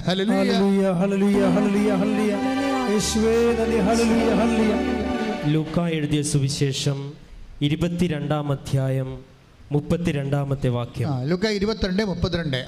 എന്നാൽ പറഞ്ഞ എന്നാൽ നിന്റെ വിശ്വാസം ക്ഷയിക്കാതിരിക്കാൻ ഞാൻ നിനക്ക് വേണ്ടി പ്രാർത്ഥിച്ചു. നീ തിരിച്ചു വന്ന് നിന്റെ സഹോദരരെ ശക്തിപ്പെടുത്തണം. സഹോദരങ്ങളെ ശക്തിപ്പെടുത്തുക, അത് ഒരു വിശ്വാസിയുടെ അടിസ്ഥാനപരമായ ലക്ഷ്യമാണ്. അത് ആരുമാകാം. പ്രയാസത്തിലിരിക്കുന്ന എല്ലാവരും നമ്മുടെ സഹോദരങ്ങളാണ്. ക്രിസ്തുവിൽ നമ്മുടെ പ്രയാസത്തിലിരിക്കുന്ന എല്ലാവരും ക്രിസ്തുവിൽ നമ്മുടെ സഹോദരങ്ങളാണ്. അപ്പോൾ എപ്പോഴും ചെയ്യണത് എന്താണ്? നമ്മളുടെ സങ്കടം. ഇപ്പോൾ ജോബിയാനെ പറയുന്നത് എന്താണ്? ഞാൻ ഉടമ്പടി എടുത്തിട്ട് എൻ്റെ മകന് ഡെങ്കു വന്നല്ലോ, അവന് ഒരു ഫ്രൂട്ട്സ് വാങ്ങിച്ചു കൊടുക്കാൻ പോലും എൻ്റെ കാശിലല്ലോ, എൻ്റെ ഭർത്താവ് നാട്ടിലില്ലല്ലോ, ഞാൻ ഒറ്റക്കാണല്ലോ, എൻ്റെ ഉടമ്പടി എടുത്തിട്ട് എനിക്ക് സങ്കടമാണല്ലോ എന്നാണ് നമുക്കപ്പോൾ ഇതിങ്ങനെ ഇങ്ങനെ കിടക്കുന്ന ആൾ. എന്നിട്ട് കർത്താവ് എന്താ പറയണത്? ഈ നിരാശയിൽ നീ കിടക്കരുത്, ഉടമ്പടി എടുത്ത ആൾ നിരാശ കിടക്കരുത്. എന്താണ്? നീ തിരിച്ചു വരണമെന്ന്. മനസ്സിലായില്ല? പത്രോസിനോട് കർത്താവ് പറയണം, നീ തിരിച്ചു വരണം. അതാണ് ലൂക്ക 22:32. നീ തിരിച്ചു വന്നാൽ മാത്രം പോരാ, എന്തു ചെയ്യണം? നിൻ്റെ സഹോദരനെ ബലപ്പെടുത്തണം. എന്ന് പ്രാർത്ഥിച്ചേ. കർത്താവേ, ഉടമ്പടിയുടെ വലിയ സ്വർഗീയ ബലം ആത്മശക്തി എന്നിൽ അഭിഷേകമാകാൻ എൻ്റെ വിശ്വാസം മറ്റുള്ളവരെ ആശ്വസിപ്പിക്കുവാൻ സ്വർഗത്തിന്റെ സുവിശേഷത്തിന്റെ ഉപകരണമാക്കാൻ മറ്റുള്ളവരെ ബലപ്പെടുത്താൻ എന്നെ സുവിശേഷത്തിന്റെ ഉപകരണമാക്കണമേ. സ്തുതിക്കട്ടെ. ഹല്ലേലൂയ, ഹല്ലേലൂയ, ഹല്ലേലൂയ, ഹല്ലേലൂയ, ഹല്ലേലൂയ, ഹല്ലേലൂയ, ഹല്ലേലൂയ. യേശുവേ നന്ദി. ഹല്ലേലൂയ, ഹല്ലേലൂയ, ഹല്ലേലൂയ, ഹല്ലേലൂയ, ഹല്ലേലൂയ, ഹല്ലേലൂയ. കരങ്ങളടിച്ചുകൊണ്ട് പാടാം. ആത്മശക്തിയെ ഇറങ്ങി എന്നിൽ വാ, ഇറങ്ങി എന്നിൽ വാ, മഴ പോലെ പെയ്തിറങ്ങി വാ, മഴ പോലെ പെയ്തിറങ്ങി വാ. സ്വർഗീയത്തിയെ ഇറങ്ങി എന്നിൽ വാ, ഇറങ്ങി എന്നിൽ വാ, മഴ പോലെ പെയ്തിറങ്ങി വാ, മഴ പോലെ പെയ്തിറങ്ങി വാ. ആത്മനദിയായൊഴുകി എന്നിലിന്നു വാ, ആത്മശക്തിയായൊഴുകി എന്നിലിന്നു വാ, ആത്മനദിയായൊഴുകി എന്നിലിന്നു വാ, ആത്മശക്തിയായൊഴുകി എന്നിലിന്നു വാ. മഴ പോലെ പെയ്തിറങ്ങി വാ, മഴ പോലെ പെയ്തിറങ്ങി വാ, മഴ പോലെ പെയ്തിറങ്ങി വാ, മഴ പോലെ പെയ്തിറങ്ങി വാ. പരിശുദ്ധ പരമദിവ്യകാരണത്തിന് ആരാധനയും സ്തുതിയും പുകഴ്ചയും ഉണ്ടായിരിക്കട്ടെ. അപ്പോഴേ ഈ കൊല്ലത്തെ ജോബി ആൻ്റണി ഇവിടെ കൈ പൊങ്ങിക്കഴിഞ്ഞപ്പോൾ അവർക്ക് മനസ്സിലായി. എന്ത് മനസ്സിലായി? ഉടമ്പടിയിൽ അവർക്ക് ഇടയ്ക്ക് ദുഃഖങ്ങളൊക്കെ ഉണ്ടെങ്കിലും ഉടമ്പടിയിലാണവർ, ദൈവം അവരെ വിട്ട് പോയിട്ടില്ല. അതൊരു അടയാളം കാണിക്കുകയാണ്. അപ്പോൾ നിങ്ങളിതുപോലെ ഈ സാക്ഷികൾക്ക് മനസ്സിലാകണം. ഉടമ്പടി എടുത്താലും ചില സമയത്ത് ജീവിതത്തിൻ്റെ ചില സ്വാഭാവികമായ കഷ്ടപ്പാടുകൾ ഉണ്ടാകുമ്പോൾ നിങ്ങളുടനെ മതിമറന്നിട്ട് ഉടമ്പടിയിൽ ഉഴപ്പ് കാണിക്കരുത്. അങ്ങനെയാണ് പല ആൾക്കാർക്കും പണി കിട്ടിയിരിക്കുന്നത്. ദൈവം എപ്പോഴും വിശ്വസ്തനായിരിക്കും. അതായത് ഇപ്പം തിമോത്തി 2 പറയുന്ന പോലെ, ഇപ്പം 2:20 എടുത്ത്, അതായത് നമ്മൾ അവിശ്വസ്തനായിരുന്നാലും ദൈവം വിശ്വസ്തനായിട്ട് തുടരും. ശ്രദ്ധിക്കട്ടെ. ഹല്ലേലൂയ. ഹല്ലേലൂയ ഹല്ലേലൂയ ഹല്ലേലൂയ. യേശുവേ നന്ദി. ഹല്ലേലൂയ ഹല്ലേലൂയ ഹല്ലേലൂയ ഹല്ലേലൂയ ഹല്ലേലൂയ ഹല്ലേലൂയ ഹല്ലേലൂയ. യേശുവേ സ്തുതി. ഹല്ലേലൂയ ഹല്ലേലൂയ ഹല്ലേലൂയ ഹല്ലേലൂയ ഹല്ലേലൂയ ഹല്ലേലൂയ. യേശുവേ നന്ദി. ഹല്ലേലൂയ ഹല്ലേലൂയ ഹല്ലേലൂയ ഹല്ലേലൂയ. 2 തിമോത്തി 2-ാം അധ്യായം 13-ാമത്തെ വാക്യം. നാം അവിശ്വസ്തരായിരുന്നാലും പറഞ്ഞേ. നാം അവിശ്വസ്തരായിരുന്നാലും അവൻ വിശ്വസ്തനായിരിക്കും.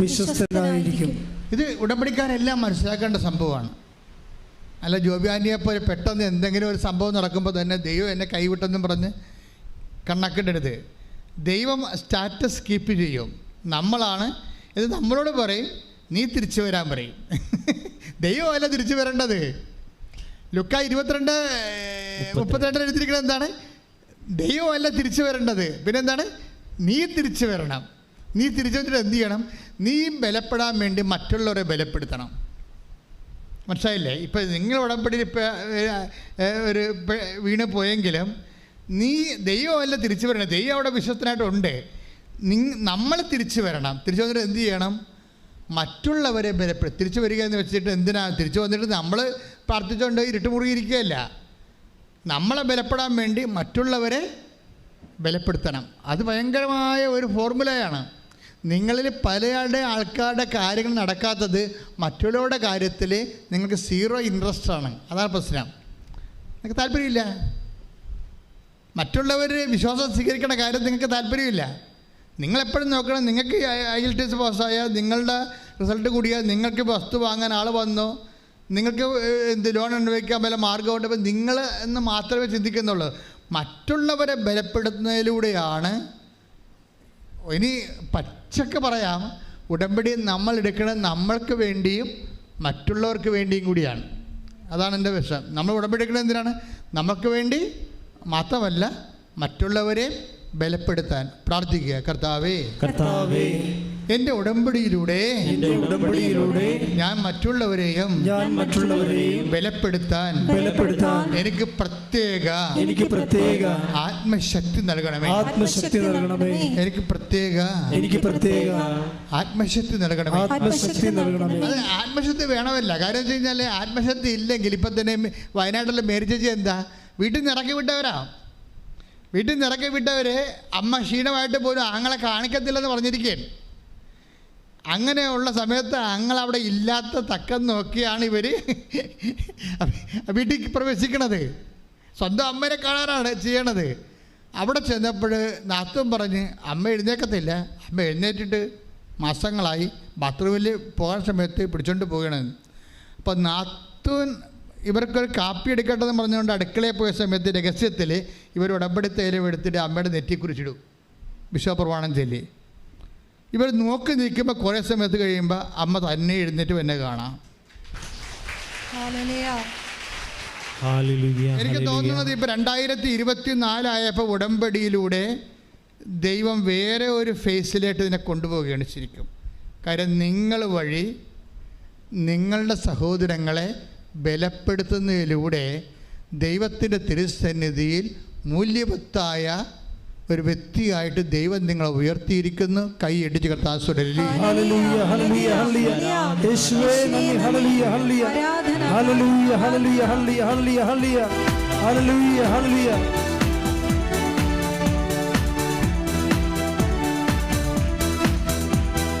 കഴുകനെ പോലെ ചിറകടിച്ചുയരാൻ തളർന്നു പോകാതെ ബലം ധരിച്ചോടുവാൻ. കഴുകനെ പോലെ ചിറകടിച്ചുയരാൻ തളർന്നു പോകാതെ ബലം ധരിച്ചോടുവാൻ. കാത്തിരിക്കുന്നിതാ ഞാനും യഹോവേ, ശക്തിയെ പുതുക്കുവാൻ എൻ്റെ ഉള്ളിൽ വാ. കാത്തിരിക്കുന്നിതാ ഞാനും യഹോവേ, ശക്തിയെ പുതുക്കുവാൻ എൻ്റെ ഉള്ളിൽ വാ. മഴ പോലെ പെയ്തിറങ്ങി വാ, മഴ പോലെ പെയ്തിറങ്ങി വാ, മഴ പോലെ പെയ്തിറങ്ങി വാ, മഴ പോലെ പെയ്തിറങ്ങി വാ. ആത്മശക്തിയെ ഇറങ്ങി എന്നിൽ വാ, ഇറങ്ങി എന്നിൽ വാ. മഴ പോലെ പെയ്തിറങ്ങി വാ, മഴ പോലെ പെയ്തിറങ്ങി വാ. സ്വർഗീയ തീയേ ഇറങ്ങി എന്നിൽ വാ, ഇറങ്ങി എന്നിൽ വാ. മഴ പോലെ പെയ്തിറങ്ങി വാ, മഴ പോലെ പെയ്തിറങ്ങി വാ. പരിശുദ്ധ പരമ ദിവ്യകാരുണ്യത്തിന് എന്നേരവും ആരാധനയും സ്തുതിയും പുകഴ്ചയും ഉണ്ടായിരിക്കട്ടെ. പിന്നെ വരുന്ന ഇനി നമ്മുടെ ജോബി ആൻ്റണിയുടെ ജീവിതത്തിൽ വരുന്ന സെക്കൻഡ് ഫേസ് എന്ന് വെച്ച് കഴിഞ്ഞാൽ, പെട്ടെന്ന് ഈ ചേട്ടത്തിൻ്റെ കൈ പൊങ്ങിയല്ലോ, അതിനുശേഷം പിന്നെ സംഭവിക്കുന്നത് പെട്ടെന്ന് ഇവർ ആശുപത്രിയിൽ പ്രവേശിപ്പിച്ച ഇവരുടെ മകൻ്റെ ബ്ലഡ് കൗണ്ട് നോർമലാവും. അപ്പോൾ തന്നെ അവൻ അവിടെ നിന്ന് അവനെ ആശുപത്രിയിൽ നിന്ന് ഡിസ്മിസ് ചെയ്യും. അച്ഛാ പെട്ടെന്നായി സംഭവം. ദാറ്റ് മീൻസ് അപ്പോൾ എന്തിനു വേണ്ടിയാണ് ഈ ഡെങ്കു വന്ന് ഈ മകനെ കൊണ്ടുപോയെന്ന് ചോദിച്ചു കഴിഞ്ഞാൽ, ഒന്ന്, നിന്നിൽ നിക്ഷേപിച്ചിരിക്കുന്ന ശക്തി ഉടമ്പടിയിലൂടെ ഞാൻ തിരിച്ചെടുത്തിട്ടില്ല. It is there. നീ തെറ്റിദ്ധരിച്ചിരിക്കുന്നതാണ്, നിനക്കിപ്പോഴും നീ ഉടമ്പടിയിലാണ് എന്ന് പറയാൻ വേണ്ടിയാണ് ഈ ഡെമോൺസ്ട്രേഷൻ വരണത്. ഇതൊരു ഡെമോൺസ്ട്രേഷനാണ്, കവനന്റ് ഡെമോൺസ്ട്രേഷൻ. എന്താ അതിനുശേഷം ഇവർ വീട്ടിൽ പോകും. വീട്ടിൽ പോയപ്പോൾ വേറെ കാലാവസ്ഥ വന്ന് മകനെയും കൊണ്ട് വീട്ടിൽ പോയി. മകനെയും കൊണ്ട് വീട്ടിൽ പോയി പിറ്റേ ദിവസം ഇവർക്ക് ഡെങ്കുവായി സംഭവം. അതായത് ഒരു സ്റ്റോറി പോണ പോക്കുണ്ടല്ലേ. അപ്പോൾ ഇവർക്ക് നമുക്കറിയാലോ, നമ്മുടെ ബോഡിയെ തൊട്ട് കഴിഞ്ഞാൽ നമുക്ക് എല്ലാവരുടെ കാര്യവും നമ്മൾ അന്വേഷിക്കുകയും തിരക്കുകയും പറയുകയും ഒക്കെ ചെയ്യും. പക്ഷേ നമ്മുടെ ബോഡിയെ എന്തെങ്കിലും തൊട്ട് കഴിഞ്ഞാൽ പിന്നെ നമ്മൾ ആരുടെ കാര്യവും അന്വേഷിക്കത്തില്ല. ഒരു കൊതുക് പറഞ്ഞാൽ പോലും നമ്മൾ അതിനെ തന്തക്ക് വിളിക്കും. അല്ല, ആൾക്കാർക്ക് പനി കയറി കഴിഞ്ഞാലേ ആൾക്കാരുടെയൊക്കെ സ്വഭാവമല്ല, അടുക്കത്തില്ല. പക്ഷേ ഈ എപ്പോഴും നിങ്ങൾ മനസ്സിലാക്കേണ്ടത്, ഏറ്റവും നിങ്ങൾ ഡെലീരിയം കണ്ടീഷനിൽ ഇരിക്കുമ്പോഴാണ് ഏറ്റവും നിങ്ങൾ എംപവർ ആയിരിക്കുന്നത്. അത് എപ്പോഴും നമ്മൾ ശ്രദ്ധിക്കണം. ഏറ്റവും ഡെലീരിയം, അതായത് ഇപ്പോൾ പണ്ട് എനിക്കൊരു അനുഭവം ഉണ്ടായി. ഇപ്പം ഞാനിങ്ങനെ ഒരു പള്ളിയിൽ അസ്തേന്തിയായിട്ടിരിക്കുകയാണ്, അസ്റ്റൻ്റ്. അപ്പോൾ അവിടെ അച്ഛനില്ല, അവിടെ അച്ഛൻ ധ്യാനിക്കാനാവറ്റ പോയിരിക്കുക. അപ്പം ഞാനുണ്ട്, ഇടിമിട്ടി മഴ പെയ്യേ. എനിക്കാണെങ്കിൽ തൊണ്ട വരണ്ടല്ല, ഇങ്ങനെ തൊണ്ട കാർച്ച, തോട്ട്സോറ്, പിന്നെ നെഞ്ച് പറയണ ചുമ, രാത്രി ആകുമ്പോൾ ഉണ്ടാകുന്ന രാപ്പനി, എല്ലാം കൊണ്ട് ഞാൻ ഇരുന്ന് ഛർദ്ദിക്കുകയാണ്. അപ്പോൾ കറണ്ടും പോയി. അപ്പോൾ എല്ലാ വയ്യാവേലികളും ഒരുമിച്ച് വരികയാണ്, കറണ്ടും പോയി. ഞാൻ പുറത്തിരുന്ന് ഛർദ്ദിക്കുന്ന സമയത്താണ് കറണ്ട് പോയത്. വീട്ടിൽ കണ്ണും കാണാൻ പോലെ അകത്തോട്ട് കയറാൻ, മൊത്തം ബ്ലാക്ക് ഔട്ടാക്കി. ഇടുക്കൂട് കാറ്റാണ്. അപ്പോഴുണ്ടൊരു മനുഷ്യൻ വന്ന് രാത്രി വന്ന് മേഴയുടെ വാതിലെ കൊട്ടി. അപ്പം ഞാൻ ലുങ്കിയൊക്കെ കൊടുത്ത് ബെനിനൊക്കെ ഇട്ടിരുന്ന് ഛർദ്ദിക്കുന്ന രംഗമാണ്. എൻ്റെ യഥാർത്ഥ ഒരു രൂപം കണ്ട ആ മനുഷ്യൻ പെടച്ചതല്ലി വിണിച്ചാകും. അപ്പം ഞാൻ മിണ്ടായിരുന്നു. പക്ഷേ ഇയാൾ സമ്മതിക്കണില്ല, ഇയാൾ കൊട്ടിക്കൊണ്ടിരിക്കുകയാണ്. അപ്പോൾ ഞാൻ പറഞ്ഞു, ചേട്ടാ അവിടെ നിൽക്ക്, ഞാൻ ഛർദ്ദിച്ചിരിക്കുകയാണ്, ഇങ്ങോട്ട് ഇപ്പോൾ വരരുത്. അപ്പോൾ പുള്ളി അത് മൈൻഡ് ചെയ്യില്ല. പുള്ളി വന്നു, പക്ഷേ ഇരുട്ടത്ത് തപ്പി പിടിച്ച് പുള്ളി അവിടെ വരുന്ന ആളാണ്. കുറച്ച് കഴിഞ്ഞപ്പോൾ ഞാൻ നിരച്ച് പോയി ബാത്റൂമിൽ പോയി ടബൊക്കെ കയ്യിലൊക്കെ പോയി കഴുകി ലുങ്കിയൊക്കെ മാറി ഉടുപ്പൊക്കെ ഇട്ട് അങ്ങനെ ഇരിക്കുന്ന സമയത്ത് കറണ്ട് വന്നു. ഒരു മെഴുകുതിരിയൊക്കെ കത്തിച്ച് വന്ന സമയത്ത് പുള്ളി വന്നു. ഞാൻ എന്നെ ഇത്രയും തിരക്കെന്താണെന്ന് ചോദിച്ചു. ഇപ്പം ഞാനോർത്ത് ഈ ആൾക്കാർ ലാസ്റ്റ് സക്രമെൻ്റ് വരത്തില്ല, അപ്പൻ അമ്മയൊക്കെ മരിക്കാൻ പോകണമെങ്കിൽ ഇതുപോലെ വന്ന് തിരക്ക് കൂട്ടും ആൾക്കാർ. കാര്യം സമയമില്ലല്ല, മരിക്കണേ കൊണ്ടുപോയി മുമ്പ് കുർബാന കൊടുക്കണ്ടേ. അപ്പം അങ്ങനെ വല്ല കേസുമായതുകൊണ്ട് ഞാൻ വളരെ സംയമനത്തോടെ ഇരിക്കുകയാണ് ഈ മനുഷ്യനോട് സംസാരിക്കണം. അപ്പോൾ പറഞ്ഞു, എൻ്റെ അച്ഛ, എന്നുവെച്ചാൽ ഞങ്ങൾ 40 പേര് വള്ളത്തിൽ പോയിട്ട് ഇപ്പോൾ 2 ആഴ്ചയായിട്ട് ഒരു കരിനന്ദം പോലും, നന്ദനം എന്ന് പറയാൻ മനസ്സിലാവില്ല നിങ്ങൾക്ക്, മീനെ, അത് കരിനന്ദം വെച്ചാൽ കടപ്പുറത്ത് ഒന്നുമില്ലെങ്കിൽ ചെറിയ നന്ദം കിട്ടണ കാലം ഉണ്ടായിരുന്നു. അതും കിട്ടണില്ലെന്ന് പറയും. അപ്പോൾ എല്ലാവരും പട്ടിണിയാണെന്ന് പറയും. അപ്പോഴേ ഒന്നെങ്കിൽ ഞാൻ അവിടെ പോയി വെഞ്ചരിച്ച് കൊടുക്കണം രാത്രി.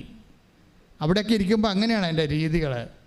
മിക്കവാറും അച്ഛന്മാർ പോകും. അപ്പോൾ ഞാൻ പറഞ്ഞു, ചേട്ടാ എൻ്റെ വശകേടാണ്, ഞാൻ ആരെങ്കിലും നാളെ രാവിലെ കുർബാനയ്ക്ക് ഒരു അച്ഛനെ കിട്ടിയിട്ടേ, നാളെ രാവിലെ കുർബാനയില്ലേ, രാത്രി അവിടെ നിന്ന് പോകണമെന്ന് എനിക്ക് ആഗ്രഹമുണ്ട്, അല്ലെങ്കിൽ ഞാൻ കിടന്ന കിടപ്പ് ശരിയാകത്തില്ല.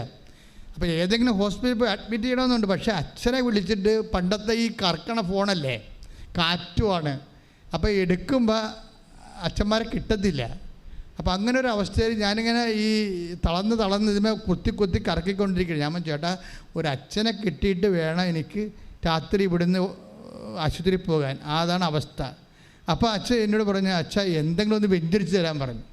ഉടനെ ഞാനത് കാശ് അവിടെ മേശയിൽ നിന്ന് എടുത്തിട്ട് ഒരു കാശിലും എടുത്തിട്ട് വിശ്വാസപ്രമാണം ചൊല്ലി ഈ മത്സ്യബന്ധ നിയോഗ പ്രാർത്ഥന, പ്രത്യേക പ്രാർത്ഥനയുണ്ട്, ആ ചൊല്ലിയിട്ട് ചേട്ടന് കൊടുത്ത് ബ്ലസ് ചെയ്ത് വിട്ട്. എന്നിട്ട് എനിക്ക് പിന്നെ ആ ചേട്ടൻ പോയി കഴിഞ്ഞപ്പോൾ തന്നെ എനിക്ക് അച്ഛനെ കിട്ടി. ലോണിൽ മറുപ കണ്ടുന്നൊരു അച്ഛനെ കൊച്ചിയിൽ നിന്ന് കിട്ടി.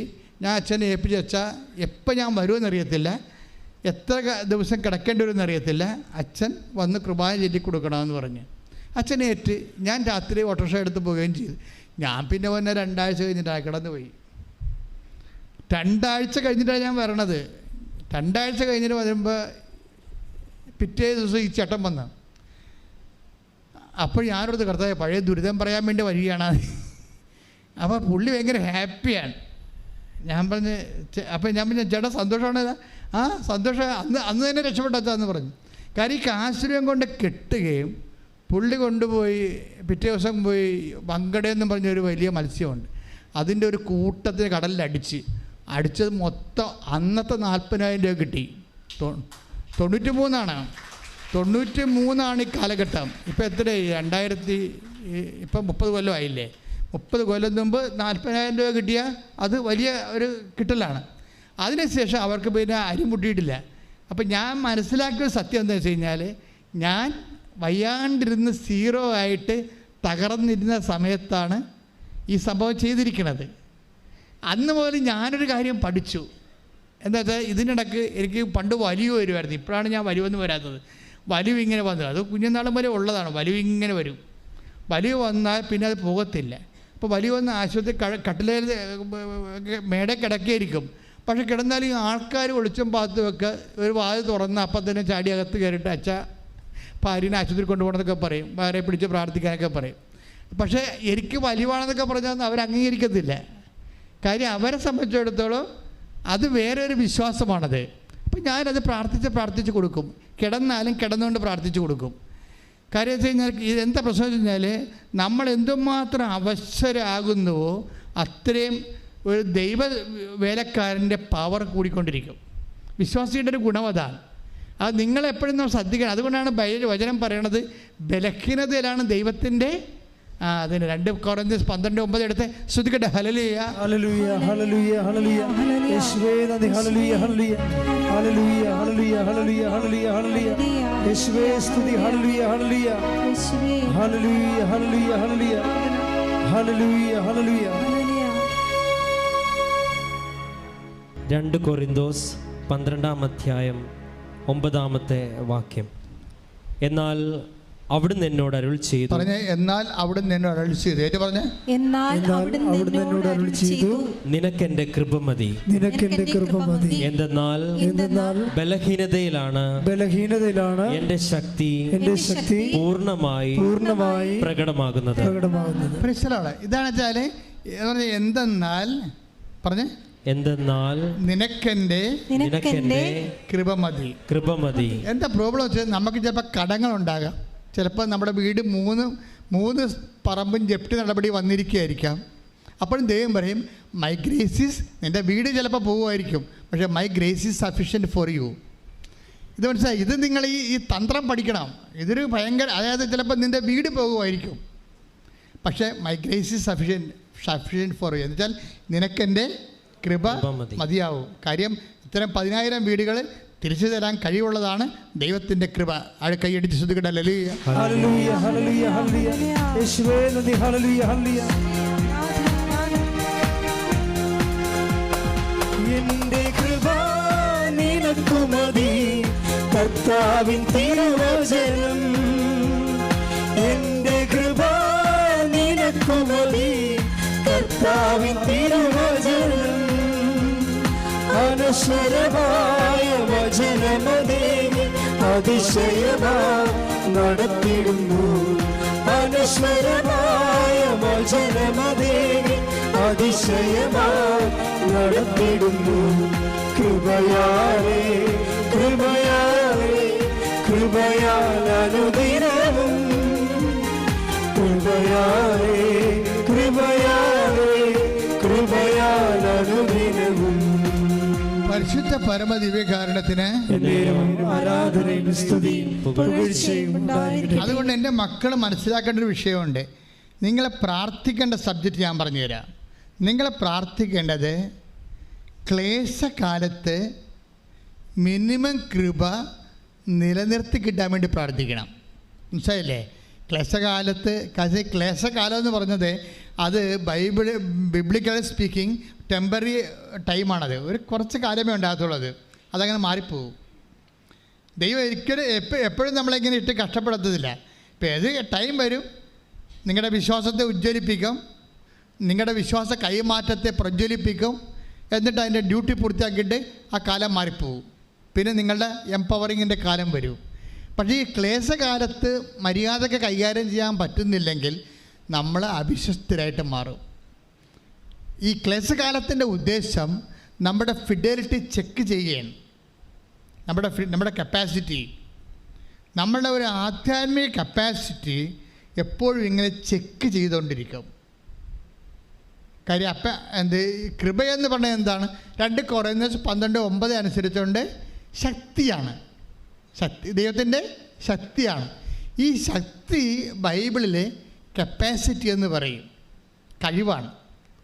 ദൈവം നോക്കുന്ന ഒരു മനുഷ്യൻ്റെ കഴിവ് എന്താണ്? അത് മസിൽ പവറാണോ, മണി പവറാണോ, പാർട്ടി പവറാണോ, അല്ലെങ്കിൽ അങ്ങനെയുള്ള പവറൊന്നും ദൈവം അംഗീകരിക്കണില്ല. കാര്യം എന്താണ്? അത് എപ്പോഴായാലും യൂസ് ആൻഡ് ത്രോയാണ്. പോകാതെ നിൽക്കണത് ഈ ഗ്രേസ് പവറാണ്. ഗ്രേസ് ഒരു പവറാണ്. അപ്പം അതുകൊണ്ട് എപ്പോഴും നമ്മൾ ഒരു ക്ലേശകാലം വന്ന് ടാപ്പിംഗ് ടൈം എന്ന് പറയും. ഇപ്പോൾ റബ്ബറില്ലേ, റബ്ബറിനൊരു ടാപ്പിംഗ് ടൈമുണ്ട്. അപ്പോൾ അതുപോലെ തന്നെ നമ്മൾ ടാപ്പിംഗ് ടൈം കഴിയുമ്പോൾ നമ്മളത് കടും വെട്ടിന് കൊടുക്കും. പക്ഷേ ടാപ്പിംഗ് ടൈം എന്ന് പറയുന്നത് നമ്മളെ സംബന്ധിച്ചുള്ള ടാപ്പിംഗ് ടൈം എന്ന് പറയുന്നത് എന്താണ്? കത്തി കൊണ്ട് മുറിക്കണ സമയം അല്ലേ? വെളുപ്പിന് 3 മണിക്ക് തൊട്ട് മുറിക്കാൻ തുടങ്ങത്തില്ലേ? മുറിച്ചിക്കണ സമയത്ത് അവിടുന്ന് പാലിറ്റ് വീഴും. 10 മണിക്ക് വന്ന് ആ പാല് സെറ്റ് അവരെടുത്തുകൊണ്ട് പോകും. ഇതാണ് ടാപ്പിംഗ് ടൈം എന്ന് പറയുന്നത്. അതിൻ്റെ മുറിവിലാണ് വന്നത് അത്. ഇതുപോലെ ക്ലേശകാലം എന്ന് പറയുന്നതാണ് കൃപയുടെ ടാപ്പിംഗ് ടൈം എന്ന് പറയുന്നത്. ക്ലേശകാലമാണ്. അപ്പോൾ ചില സമയത്ത് ഭർത്താവ് നമ്മളെ ഉപേക്ഷിച്ചിട്ട് നമുക്ക് തോന്നും, വിളിക്കണില്ല, തിരക്കണില്ല, ടാപ്പിംഗ് ടൈമാണ്. അഞ്ഞു കിടന്നുകൊണ്ട് അയാൾക്ക് വേറെ ബന്ധമുണ്ട്, അതുകൊണ്ട് എന്നെ വിളിക്കാഞ്ഞത്. ഇനി വീട്ടുകാരെ വിളിച്ചിട്ട് നിങ്ങളുടെ അമ്മായിയമ്മോട് പറയും നിങ്ങളുടെ വളർത്തു ദോഷമാണ്, മകൻ കണ്ട പെണ്ണുങ്ങളുടെ കൂടെയാണെന്നൊക്കെ പറയും. ഇല്ലാത്ത ഡയലോഗൊന്നും ഫിറ്റ് ചെയ്യരുത്. അത് ടാപ്പിംഗ് ടൈമാണ്. നിങ്ങൾ മൗനമായിട്ട് നിന്നുകൊണ്ട് ശാന്തമായി വിഷയത്തെ കർത്താവിന് സമർപ്പിച്ചിട്ട് കർത്താവിനെ കൊണ്ട് തന്നെ അത് കൈകാര്യം ചെയ്യിക്കണം. നിങ്ങൾ കൈകാര്യം ചെയ്യാൻ പോകരുത്. നമ്മളെ കർത്താവിനെ കൊണ്ട് തന്നെ കൈകാര്യം ചെയ്യിക്കണം. എന്താ സംഭവിച്ചു കഴിഞ്ഞാൽ, ഇപ്പോൾ നിങ്ങളുടെ കർണത്ത് ചെവിയിൽ ഒരു പാറ്റ പോയി, ഉടനെ എടുത്ത് കുപ്പിച്ചിൽ ഉൾപ്പെടെയുള്ള സാധനം കുത്തിക്കയറ്റും. അപ്പോൾ അത് ഉടനെ നിങ്ങൾ സ്റ്റോപ്പ് ചെയ്യണം, ഒന്നും ചെയ്യരുത്. കണ്ണിൽ എന്തെങ്കിലും കയറി കഴിഞ്ഞാൽ നമ്മൾ കണ്ണിട്ട് തിരുമിയിട്ട് അവിടെ ഉള്ള എല്ലാ കോശങ്ങളെയും നിങ്ങൾ ഡാമേജ് ആക്കിയിട്ട് രക്തം കണ്ണിൽ നിന്ന് വരും. Don't do it. മറിച്ച് അപ്പം തന്നെ ഒരു ഡോക്ടറുടെ അടുത്ത് പോകണം. എക്സ്പേർട്ടിൻ്റെ അടുത്ത് പോയിട്ട് എക്സ്പേർട്ടാണ് ആ വിഷയം ചെയ്യേണ്ടത്. ഇതുപോലെ ഉള്ള ക്ലേശകാലത്ത് നിങ്ങളായിട്ട് അത് പരിഹരിക്കാൻ നോക്കരുത്, മറിച്ച് കർത്താവ് അത് പരിഹരിക്കാൻ നോക്കണം. മനസ്സിലായില്ലേ? അതിന് നമ്മൾ മൗനം പാലിക്കണം, പ്രാർത്ഥിക്കുക. കർത്താവ് ദൈവമേ, ക്ലേശകാലത്തെ കൃപയുടെ ടാപ്പിംഗ് ടൈമിലെ അങ്ങേ അതിൻ്റെ അകത്ത് ആ വിഷയത്തില് ഉൾപ്പെടുത്തുവാൻ ദൈവത്താൽ ആ വിഷയം പരിഹരിക്കപ്പെടുവാൻ എനിക്ക് പ്രത്യേക ജ്ഞാനം നൽകണമേ.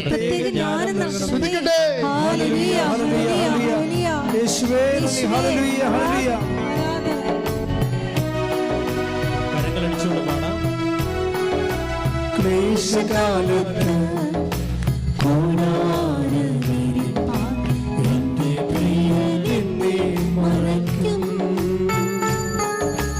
അല്പകാലം കഴിഞ്ഞ് ഉയർന്നതാം പാറമേ എന്നെ അവൻ കയറ്റി നിർത്തും. അല്പകാലം കഴിഞ്ഞ് ഉയർന്നതാം പാറമേ എന്നെ അവൻ കയറ്റി നിർത്തും. ക്ലേശകാലത്ത്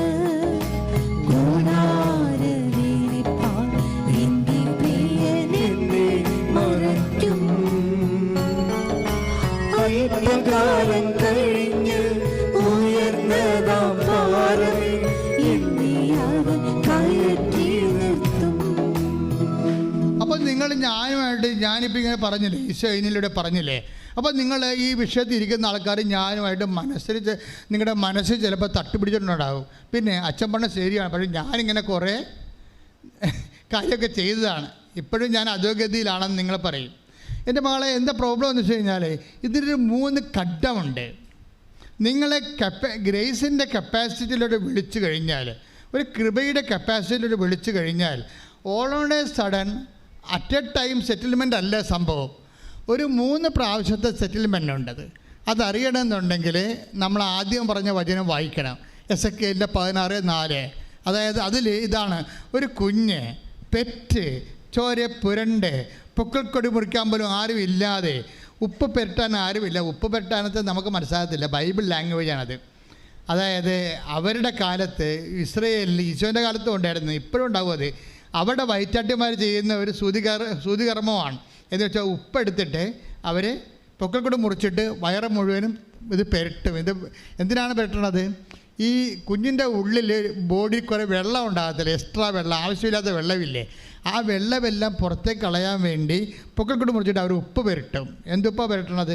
ചാവ് കടലിലെ ഉപ്പാണ് പെരട്ടണത്. നമ്മുടെ ഇപ്പോൾ ഉപ്പല്ല, അത് ഉപ്പ് പാറയാണ്. അത് പൊടിച്ചെടുത്തിട്ട് എല്ലാ വീട്ടിലും കുറച്ചേ ഉണ്ടാകും. അതെടുത്തിട്ട് ഇങ്ങനെ ഗർഭസ്ഥ ശിശുവിനെ പെരട്ടും. അത് പരിചരണമാണ്. ഇപ്പം എന്താ ബൈബിൾ പറയണത്? നിന്നെ പെറ്റ കാലത്ത് വിശ്വാസിയുടെ ജീവിതം ആ ഇസ്രയേലാണ്. നീ വിശ്വാസം സ്വീകരിച്ച സമയത്ത്, വിശ്വാസം വളർന്ന കാലത്ത് നിൻ്റെ പൊക്കിൾക്കൊടി മുറിക്കാൻ ആരുമില്ലായിരുന്നോ? എന്നുവെച്ചാൽ ഒരു പ്രാഥമിക പരിചരണം പോലും തരാൻ നമുക്കാരുമില്ലാത്തൊരു സമയമുണ്ടാവും. ഈ ടൈമാണ് ടാപ്പിംഗ് ടൈം എന്ന് പറയുന്നത്, പ്രാഥമിക. അതായത് കായൻ ആബേലിനെ കൊന്നില്ലേ?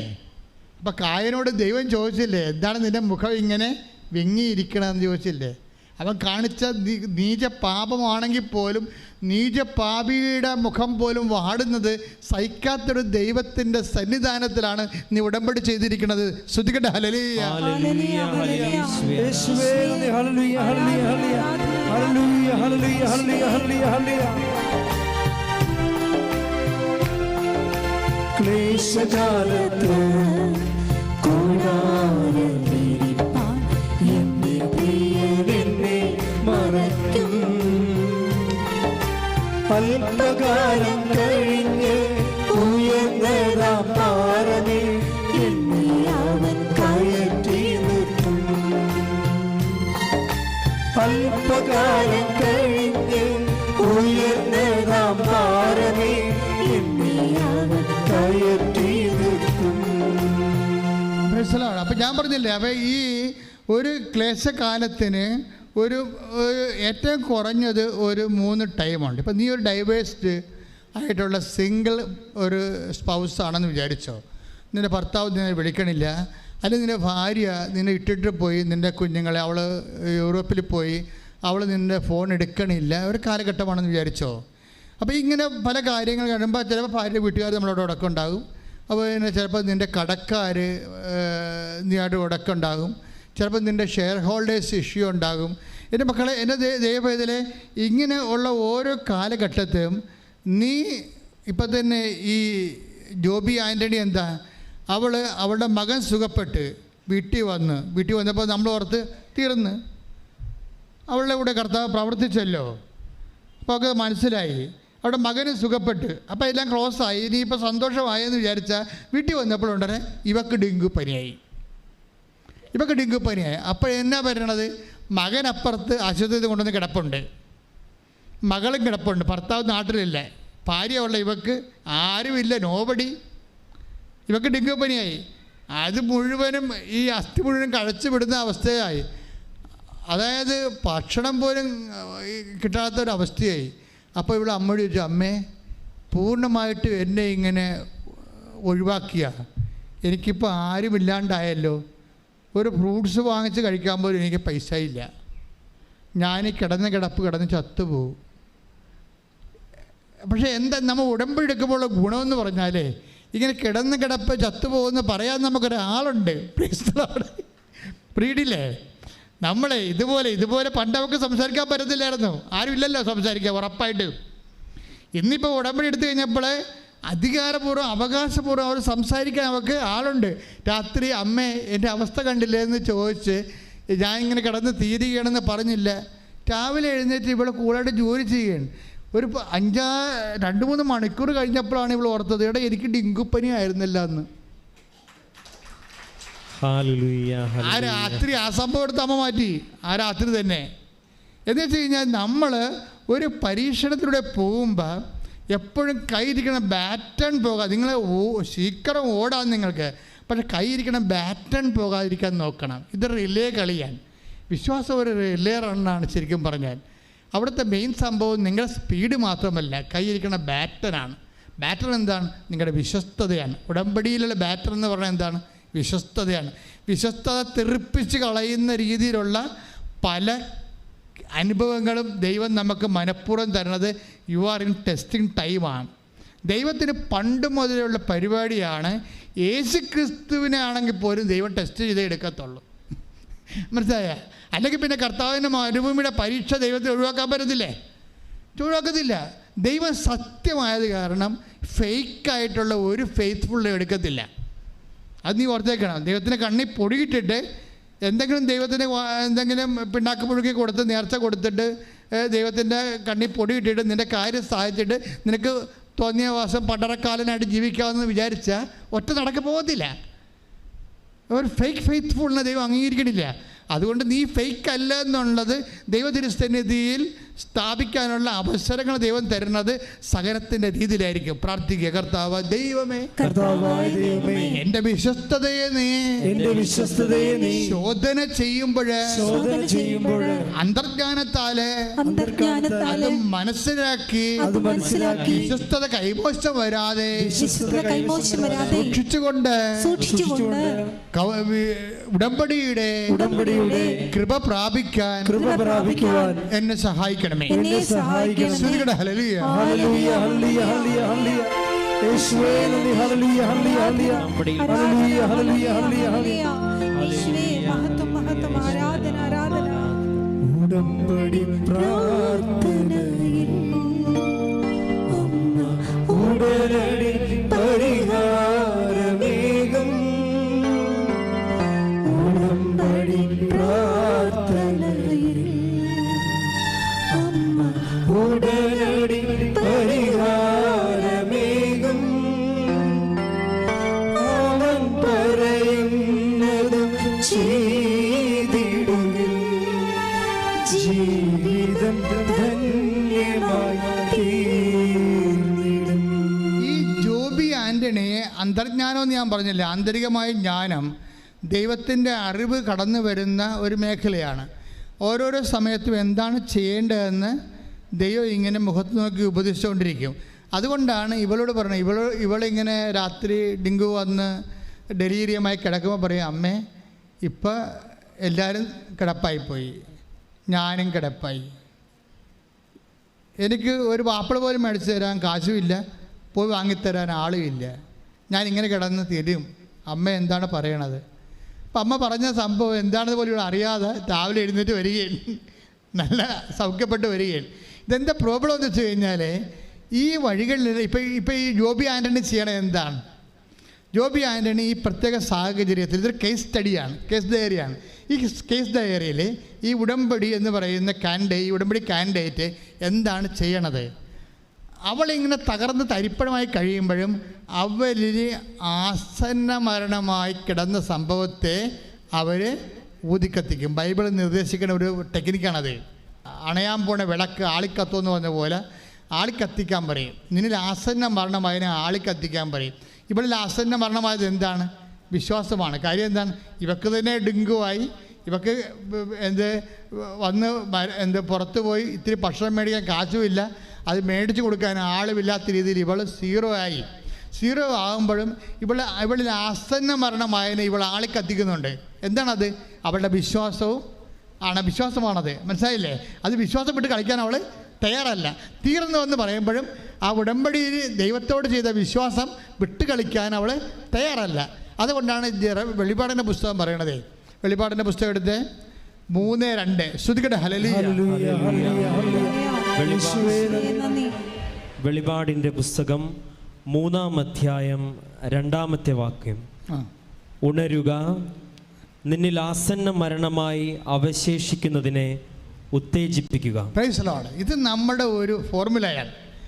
ഉടമ്പടി ഇരിക്കുന്ന ആൾക്കാർ ശ്രദ്ധിക്കേണ്ടതാണ്. എന്തെങ്കിലും തട്ടുകേട് പറ്റി ഡൗൺ ആയി കഴിഞ്ഞാൽ എന്ത് ചെയ്യണം?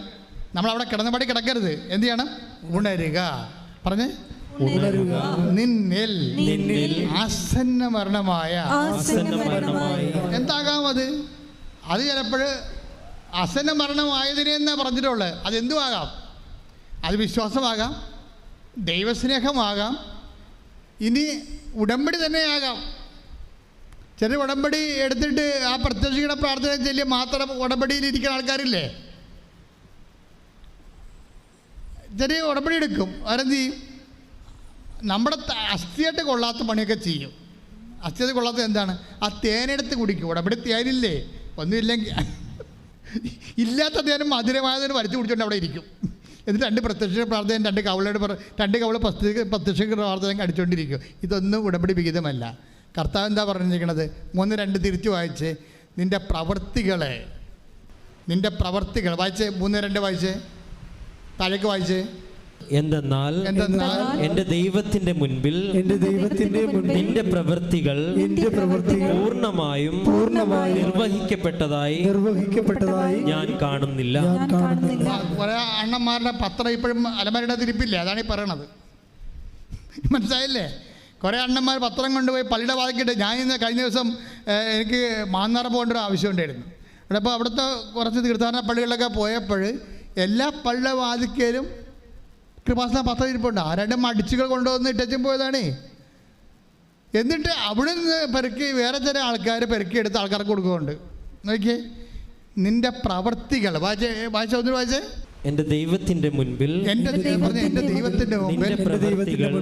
നിന്റെ പ്രവൃത്തികൾ പൂർണ്ണമായും നിർവഹിക്കപ്പെട്ടതായി ഞാൻ കാണുന്നില്ല. ദൈവം നോക്കണ കാര്യമാണ്, അല്ലാതെ കാണുന്നില്ലെന്ന് പറഞ്ഞ കാര്യം എന്താ? ദൈവം നിങ്ങളുടെ പ്രവൃത്തികളെ നോക്കുന്നുണ്ടെന്ന് അതിൻ്റെ അർത്ഥം. അത് പൂർണ്ണമായി നിർവഹിച്ച് കാണുവേ. വല്ലതൊക്കെ ചിലക്ക് ദൈവത്തിൻ്റെ കണ്ണിൽ പോയിടാൻ വേണ്ടി എന്തെങ്കിലുമൊക്കെ ചെയ്ത് കാണും. പൂർണ്ണമെന്ന ദൈവം പറഞ്ഞിരിക്കണത്. എന്താ പറയണത്? ദൈവത്തിൻ്റെ മുമ്പിൽ ദൈവത്തിൻ്റെ മുമ്പിൽ നിന്റെ പ്രവൃത്തികൾ പൂർണ്ണമായും നിർവഹിക്കപ്പെട്ടതായി ഞാൻ കാണുന്നില്ല. ഉടമ്പടി പുതുക്കാൻ വന്നവർ ഇത് കൃത്യമായിട്ട് കേൾക്കണം. ഇത് ഉടമ്പടി പുതുക്കാൻ വേണ്ടി വന്നിരിക്കുന്ന 90% ആൾക്കാരോടും ദൈവം പറഞ്ഞ ഇതാണ്. എന്താണ്? ദൈവത്തിൻ്റെ മുമ്പിലെ നിന്റെ പ്രവൃത്തികൾ പൂർണ്ണമായി നിർവഹിക്കപ്പെട്ടതായി ഞാൻ കാണുന്നില്ല. കാണുന്നില്ലെന്ന് പറഞ്ഞ അർത്ഥം എന്താണ്? ഞാനത് നോക്കിക്കൊണ്ടിരിക്കുകയാണെന്ന് എൻ്റെ അർത്ഥം. നിന്റെ പ്രവൃത്തികളെ ഞാൻ നോക്കിക്കൊണ്ടിരിക്കുകയാണ്. അത് നിർവഹിക്കപ്പെടുന്നുണ്ട്, അക്കാര്യം വേണ്ടിയൊക്കെ ഓക്കാരിക്കുന്നുണ്ട്. പക്ഷെ അത് പൂർണ്ണമായി സത്യസന്ധമായി അത് ചെയ്യണമല്ലോ, ഉടമ്പടി എടുത്തതല്ലേ എന്ന് വിചാരിച്ചുകൊണ്ട് എന്തെങ്കിലും കാട്ടിക്കൂട്ടി ഒപ്പിച്ചുണ്ടാക്കുന്ന രീതിയിലുള്ള ഒരു ഉഡായിപ്പ് പരിപാടിയാണ് നിൻ്റെ പ്രവൃത്തിയിലുള്ളത്. അതുകൊണ്ടാണ് പറയണത് നിൻ്റെ പ്രവൃത്തികൾ. പറഞ്ഞേ, ദൈവത്തിന്റെ തിരുസന്നിധിയിൽ പൂർണ്ണമായി നിർവഹിക്കുന്നതായി ഞാൻ കാണുന്നില്ല.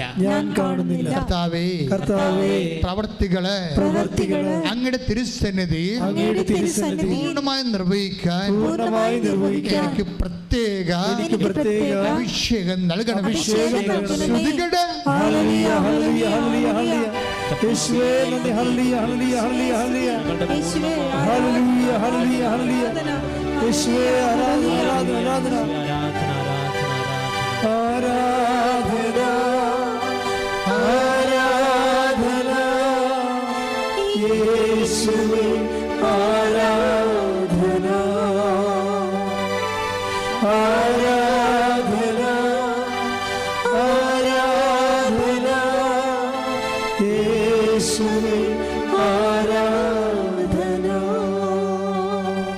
മൂന്ന് വായിച്ചേ. അതുകൊണ്ട് നീ സ്വീകരിച്ചതും കേട്ടതും എന്തെന്നനുസ്മരിച്ച് അത് കാത്തു സൂക്ഷിക്കുകയും അനുതപിക്കുകയും ചെയ്യുക. ഒരു വീഴ്ച വന്നു പോയാൽ, ഇപ്പം നിങ്ങളുടെ ഒരു കാര്യം, ഉടമ്പടി വെച്ച കാര്യം നടക്കുന്നില്ല എന്ന് കണ്ടാൽ, അതിന് ഘടകവിരുദ്ധമായതാണ് നടക്കുന്നതെന്ന് കണ്ടാൽ എന്താ ചെയ്യണത്? വെളിപാട് 3:3 വർക്കൗട്ട് ചെയ്യേണ്ടത്. ഒന്നിനു വായിച്ചേ. അതുകൊണ്ട് നീ സ്വീകരിച്ചതും ഉടമ്പടിയാണ്. നീ സ്വീകരിച്ചത് എന്താ? അത് ഉടമ്പടിയാണ്. നീ സ്വീകരിച്ചതും കേട്ടതും എന്തെന്നനുസ്മരിച്ച് അത് കാത്തു സൂക്ഷിക്കുകയും അനുതപിക്കുകയും ചെയ്യുക. അപ്പം അനുതപിക്കേണ്ടി വരും. നീ സ്വീകരിച്ചത് കാത്തു സൂക്ഷിച്ചാൽ പോരാ, പിന്നെന്താണ്? കഴിഞ്ഞ ഉടമ്പടി കാലങ്ങളിൽ നീ അത് അവിശ്വസ്തത കാണിച്ചത് കൊണ്ട് എന്ത് ചെയ്യണം? അനുതപിക്കുകയും ചെയ്യണം. അനുതാപത്തിൻ്റെ കൂടെ ഉള്ളതാണ്. അപ്പോൾ അനുതാപം എന്ന് പറയുമ്പോൾ വെറുതെ ഇങ്ങനെ മൂക്കുകൊണ്ട് മുങ്ങിക്കാണിച്ചിട്ട് കാര്യമില്ല. ആ എല്ലാ അനുതാപവും വരണത് അതിൻ്റെ ഇരട്ടി നമ്മൾ ചെയ്യുമ്പോഴാണ്. അനുതാപത്തിൻ്റെ പ്രവൃത്തിയുടെ മാനമാണുള്ളത്, അല്ല വാക്കിൻ്റെ മാനമല്ല. ഒരിക്കൽ ബലക്ഷയം സംഭവിച്ചാൽ പിന്നെ റിക്കവർ ചെയ്യാനുള്ള മാർഗം ചെയ്യാഞ്ഞ കാര്യങ്ങൾ ഇരട്ടി ചെയ്യുകയാണ്. എന്നിട്ട് ദൈവതിരുസന്നിധിയിൽ വിശ്വസ്തത റിറ്റാലിയേറ്റ് ചെയ്യണം. പ്രാർത്ഥിക്കുക. കർത്താവായ ദൈവമേ, എൻ്റെ ജീവിതത്തിലെ ഉടമ്പടിക്ക് വിശ്വസ്തതയും വിഘ്നവും വന്നു പോയിട്ടുണ്ടെങ്കിൽ അതിന് പരിഹാരം ചെയ്തുകൊണ്ട് പൂർവാധികം ശക്തിയോടെ ഉടമ്പടി ചെയ്യുവാൻ എന്നെ അനുഗ്രഹിക്കണമേ. ഉടമ്പടി ജീവിതമാർഗമാക്കുവാൻ, ജീവിക്കുവാൻ എന്നെ അനുഗ്രഹിക്കണമേ. ഇനി എപ്പോഴും ഇപ്പോൾ ആശയപരമായ ഉടമ്പടിയും പ്രായോഗികമായ ഉടമ്പടിയും ഉണ്ടാകും.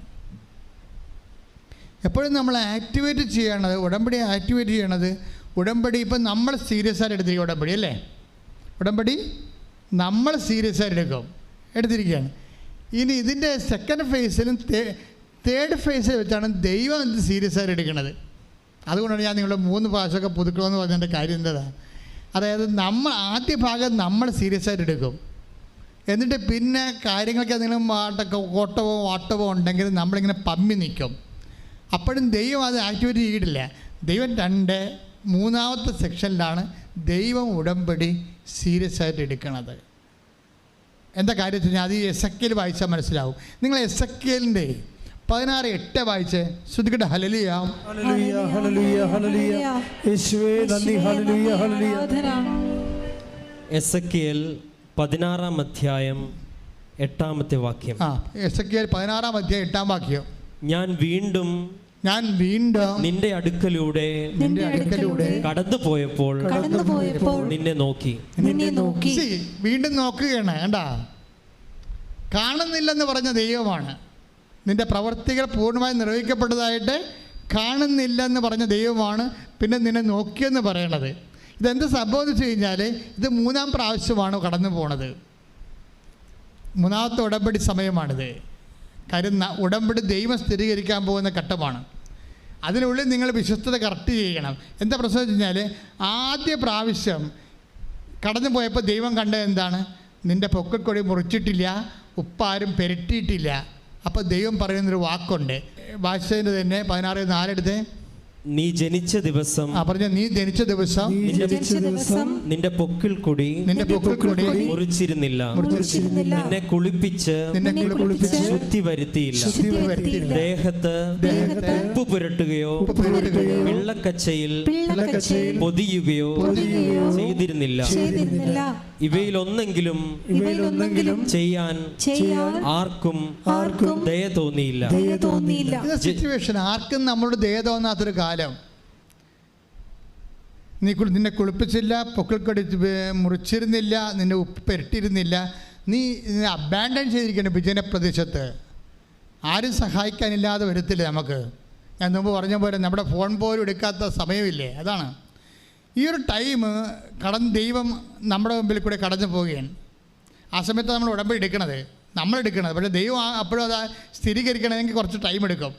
കടന്നു പോകുമ്പോൾ ദൈവം പറഞ്ഞൊരു വാക്കുണ്ട്. എന്താ ദൈവം പറഞ്ഞിരിക്കണേ? ഞാൻ നിന്റെ അടുക്കലൂടെ ഞാൻ നിന്റെ അടുക്കലൂടെ കടന്നു പോയപ്പോൾ ഈ സിറ്റുവേഷനിലെ പൊക്കിക്കൂടി മുറിക്കാത്ത ആളില്ലാത്തപ്പോൾ, ഉപ്പ് പുരട്ടാൻ ആളില്ലാത്തപ്പോൾ, പിള്ളക്കച്ച പൊതിയാക്കാൻ ആളില്ലാത്തപ്പോൾ, ഈ സിറ്റുവേഷനിൽ നിനക്ക് ആരുമില്ലാത്തപ്പോൾ ഞാൻ നിന്റെ അടുത്തുകൂടി കടന്നുപോയി. നീ ചോരയിൽ കിടന്നുരുളുന്നത് കണ്ട് നിന്നോട് പറഞ്ഞു ജീവിക്കുക, വയലിലെ ചെടി പോലെ വളരുക. വല്ലാത്തൊരു ആശീർവാദമാണ്. അതായത് ദൈവം നമുക്ക് ആദ്യകാലങ്ങളിൽ നൽകുന്നത് ഈ ആശീർവാദമാണ്. സർവൈവ് ചെയ്യാൻ പറയും. ഞാൻ നിന്റെ പരിസരത്ത് തന്നെ ഉണ്ട്, നിന്നെ കഴുകാൻ കൊത്തിക്കൊണ്ട് പോകാതിരിക്കാൻ വേണ്ടി ഞാൻ നോക്കിക്കൊള്ളാം. പക്ഷെ നീ തന്നെ സർവൈവ് ചെയ്ത് വരണം. എങ്ങനെ സർവൈവ് ചെയ്ത് വരണം? ആസന്നമായതിനെ നിൻ്റെ ഉള്ളിൽ അവശേഷിക്കുന്നതിനെ നീ ഉജ്ജീവിപ്പിക്കണം. വെളിപാട് 3:2 അനുസരിച്ച് കൊണ്ട് നീ ആസന്ന, നീ തന്നെ സർവൈവ് ചെയ്യണം. എപ്പോഴും ദൈവം നമുക്ക് എപ്പോഴും നമ്മൾ ശ്രദ്ധിക്കണം. എന്തെങ്കിലും സംഭവിച്ച് നമുക്ക് ഈടർവായി കഴിഞ്ഞാൽ, അപ്പോൾ നിങ്ങളോടനെ പള്ളിപ്പോക്കം മുടക്കി, കുടുംബ പ്രാർത്ഥന മുടക്കി, എല്ലാം മുടക്കി, എന്തോന്ന് ഉടമ്പടി എന്നൊക്കെ പറഞ്ഞുകൊണ്ടിരിക്കും. ഈ കിണവ് അങ്ങനെ കട ഇരുന്ന് മുടിഞ്ഞു പോകുകയുള്ളൂ. പക്ഷേ പ്രശ്നം വെച്ച് കഴിഞ്ഞാൽ ദൈവം എന്താ പറയണത്? നിന്നിൽ ഞാൻ കടന്നു പോവുകയാണ്, ഞാൻ നിന്നെ ബ്ലെസ് ചെയ്തിട്ടുണ്ട്, നീ നഷ്ടപ്പെട്ടു പോകാതിരിക്കാൻ വേണ്ടി ഞാൻ നിനക്ക് കാവലുണ്ട്. പക്ഷെ നീ എന്ത് ചെയ്യണം? നിന്നിൽ ആസന്ന മരണമായിരിക്കുന്നതിനെ വിശ്വസ്തതയാകാം, വിശ്വാസമാകാം, ഉടമ്പടി പ്രവർത്തികളാകാം, അതെന്ത് ചെയ്യണം? അത് നീ തന്നെ സ്വന്തമായിട്ട് സെൽഫ് സർവൈവ് ചെയ്യണമെന്നാണ്. മനസ്സിലായില്ല? ആരും കൊണ്ടുവന്ന് ചോറ് ഉരുള വായി വെച്ച് തരത്തില്ലെന്നാണ് പറയണത്. നീ തന്നെ അത് ചെയ്യണം. It is our risk. അതെപ്പോഴും നമ്മൾ ശ്രദ്ധിക്കണം. എന്താ? നീ തന്നെ അത് സർവൈവ് ചെയ്യണം. അതായത് ദൈവത്തിൻ്റെ ഒരു ബ്ലെസ്സിങ് നിനക്ക് തരും. ആ സംരക്ഷണത്തിൻ്റെ ഒരു ബ്ലെസ്സിങ്ങാണ്. ദൈവം എന്താ പറയണത്? വളരുക. ദൈവം വളരാൻ പറഞ്ഞാൽ പിന്നെ ആർക്കും തളർത്താൻ പറ്റത്തില്ല. അതാണ് പ്രശ്നം. ദൈവത്തിൻ്റെ ആശീർവാദത്തിൻ്റെ ഗുണം അതാണ്. വളരുക എന്ന് പറഞ്ഞാൽ പിന്നെ ആർക്കും നമ്മളെ തളർത്താൻ പറ്റത്തില്ല. വളരുക എന്താണ്? വയലിലെ ചെടി പോലെ വളരാൻ. ജീവിക്കുക. വയലിലെ ചെടിയാണ്. വയലിലെ ചെടി തന്നെ ആർക്കും കൊണ്ടുപോയി മരുന്നടിച്ച് കൊടുക്കത്തില്ല, ആരും കൊണ്ടുപോയി വളമിട്ട് കൊടുക്കത്തില്ല, ആരും അതിൻ്റെ ചുറ്റുവട്ടത്തിൽ വെള്ളം ഒഴിച്ചു കൊടുക്കത്തില്ല. ഒരു പരിചരണവുമില്ല. ആദ്യം ഒരു പരിചരണമില്ല, ബന്ധുക്കളില്ല, സ്വന്തപ്പെട്ടവരില്ല. അവിടെ നല്ല വാക്കുകളില്ലാതെ നീ വളരണം ദൈവം ആഗ്രഹിക്കുന്നു. എന്താണ്? അത് ദൈവത്തിൻ്റെ പൈതലായി നിരൂപപ്പെട്ട് വരുന്നതിൻ്റെ സൂചനയാണ്. കൈയടിച്ച് ശ്രദ്ധിക്കട്ടെ.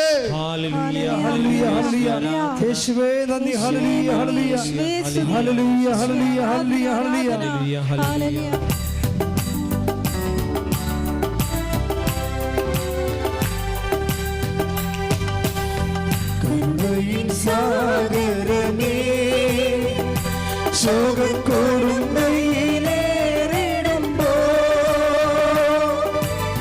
കരുണയിൻ സാഗരമേ ശോകക്കൊടുങ്ങയിലേറിടുമ്പോ, മേഘത്തിൻ തണലോടെ എന്നെ സാന്ത്വനമായി നടത്താ,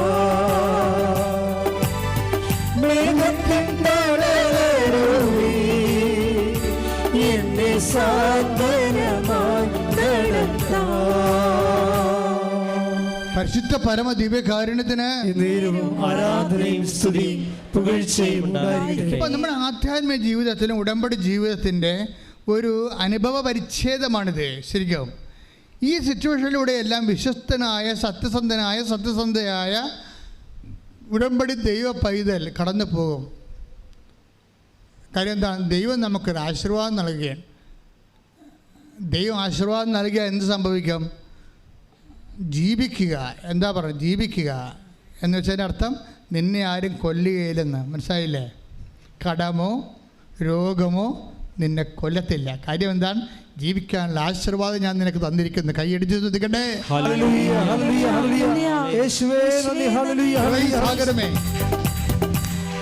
ശ്രദ്ധിക്കട്ടെ. ഹല്ലേലൂയ ഹല്ലേലൂയ ഹല്ലേലൂയ യേശുവേ ഹല്ലേലൂയ ഹല്ലേലൂയ ഹല്ലേലൂയ ഹല്ലേലൂയ ഹല്ലേലൂയ ഹല്ലേലൂയ. കൈയടിച്ചുകൊണ്ട് പാടും. കൃപയിൻ സാഗരമേ ശോകത്തോടുന്നയിലേറിടുമ്പോൾ കൃപയിൻ സാഗരമേ ശോകത്തോടുന്നയിലേറിടുമ്പോൾ മേഘത്തിൻ തണലരുളി എന്നെ സാന്ത്വനമായി നടത്താം. മേഘത്തിൻ തണലരുളി എന്നെ സാന്ത്വനമായി നടത്താം. പാടുക. കൃപയരുക കൃപയരുക അളവന്നി പകർന്നിടുക ഈ ഭൂമിയിൽ യാത്രയിൽ ദൈവകൃപയരുക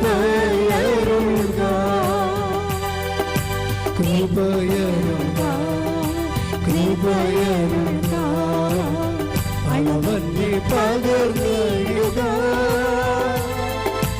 ഈ ഭൂമിയിൽ യാത്രയിൽ ദൈവകൃപയരുക. ഇതാണ് ഉടമ്പടി ഒന്നാം ഘട്ടം എന്ന് പറയണത്. എന്താണ് ഉടമ്പടി ഒന്നാം ഘട്ടം? SK 16:4 എന്താണ്? ജീവിക്കുക. കടമായാലും രോഗമായാലും ജീവിക്കുക. എന്താണ്? വയലിലെ ചെടി പോലെ വളരുക. ആരുടെയും പരിചരണം പ്രതീക്ഷിക്കാതെ എൻ്റെ മാത്രം ആശീർവാദത്തിന്റെ തണലിൽ നീ വളരുക. ദൈവവേദന കൈയടിക്കട്ടെ.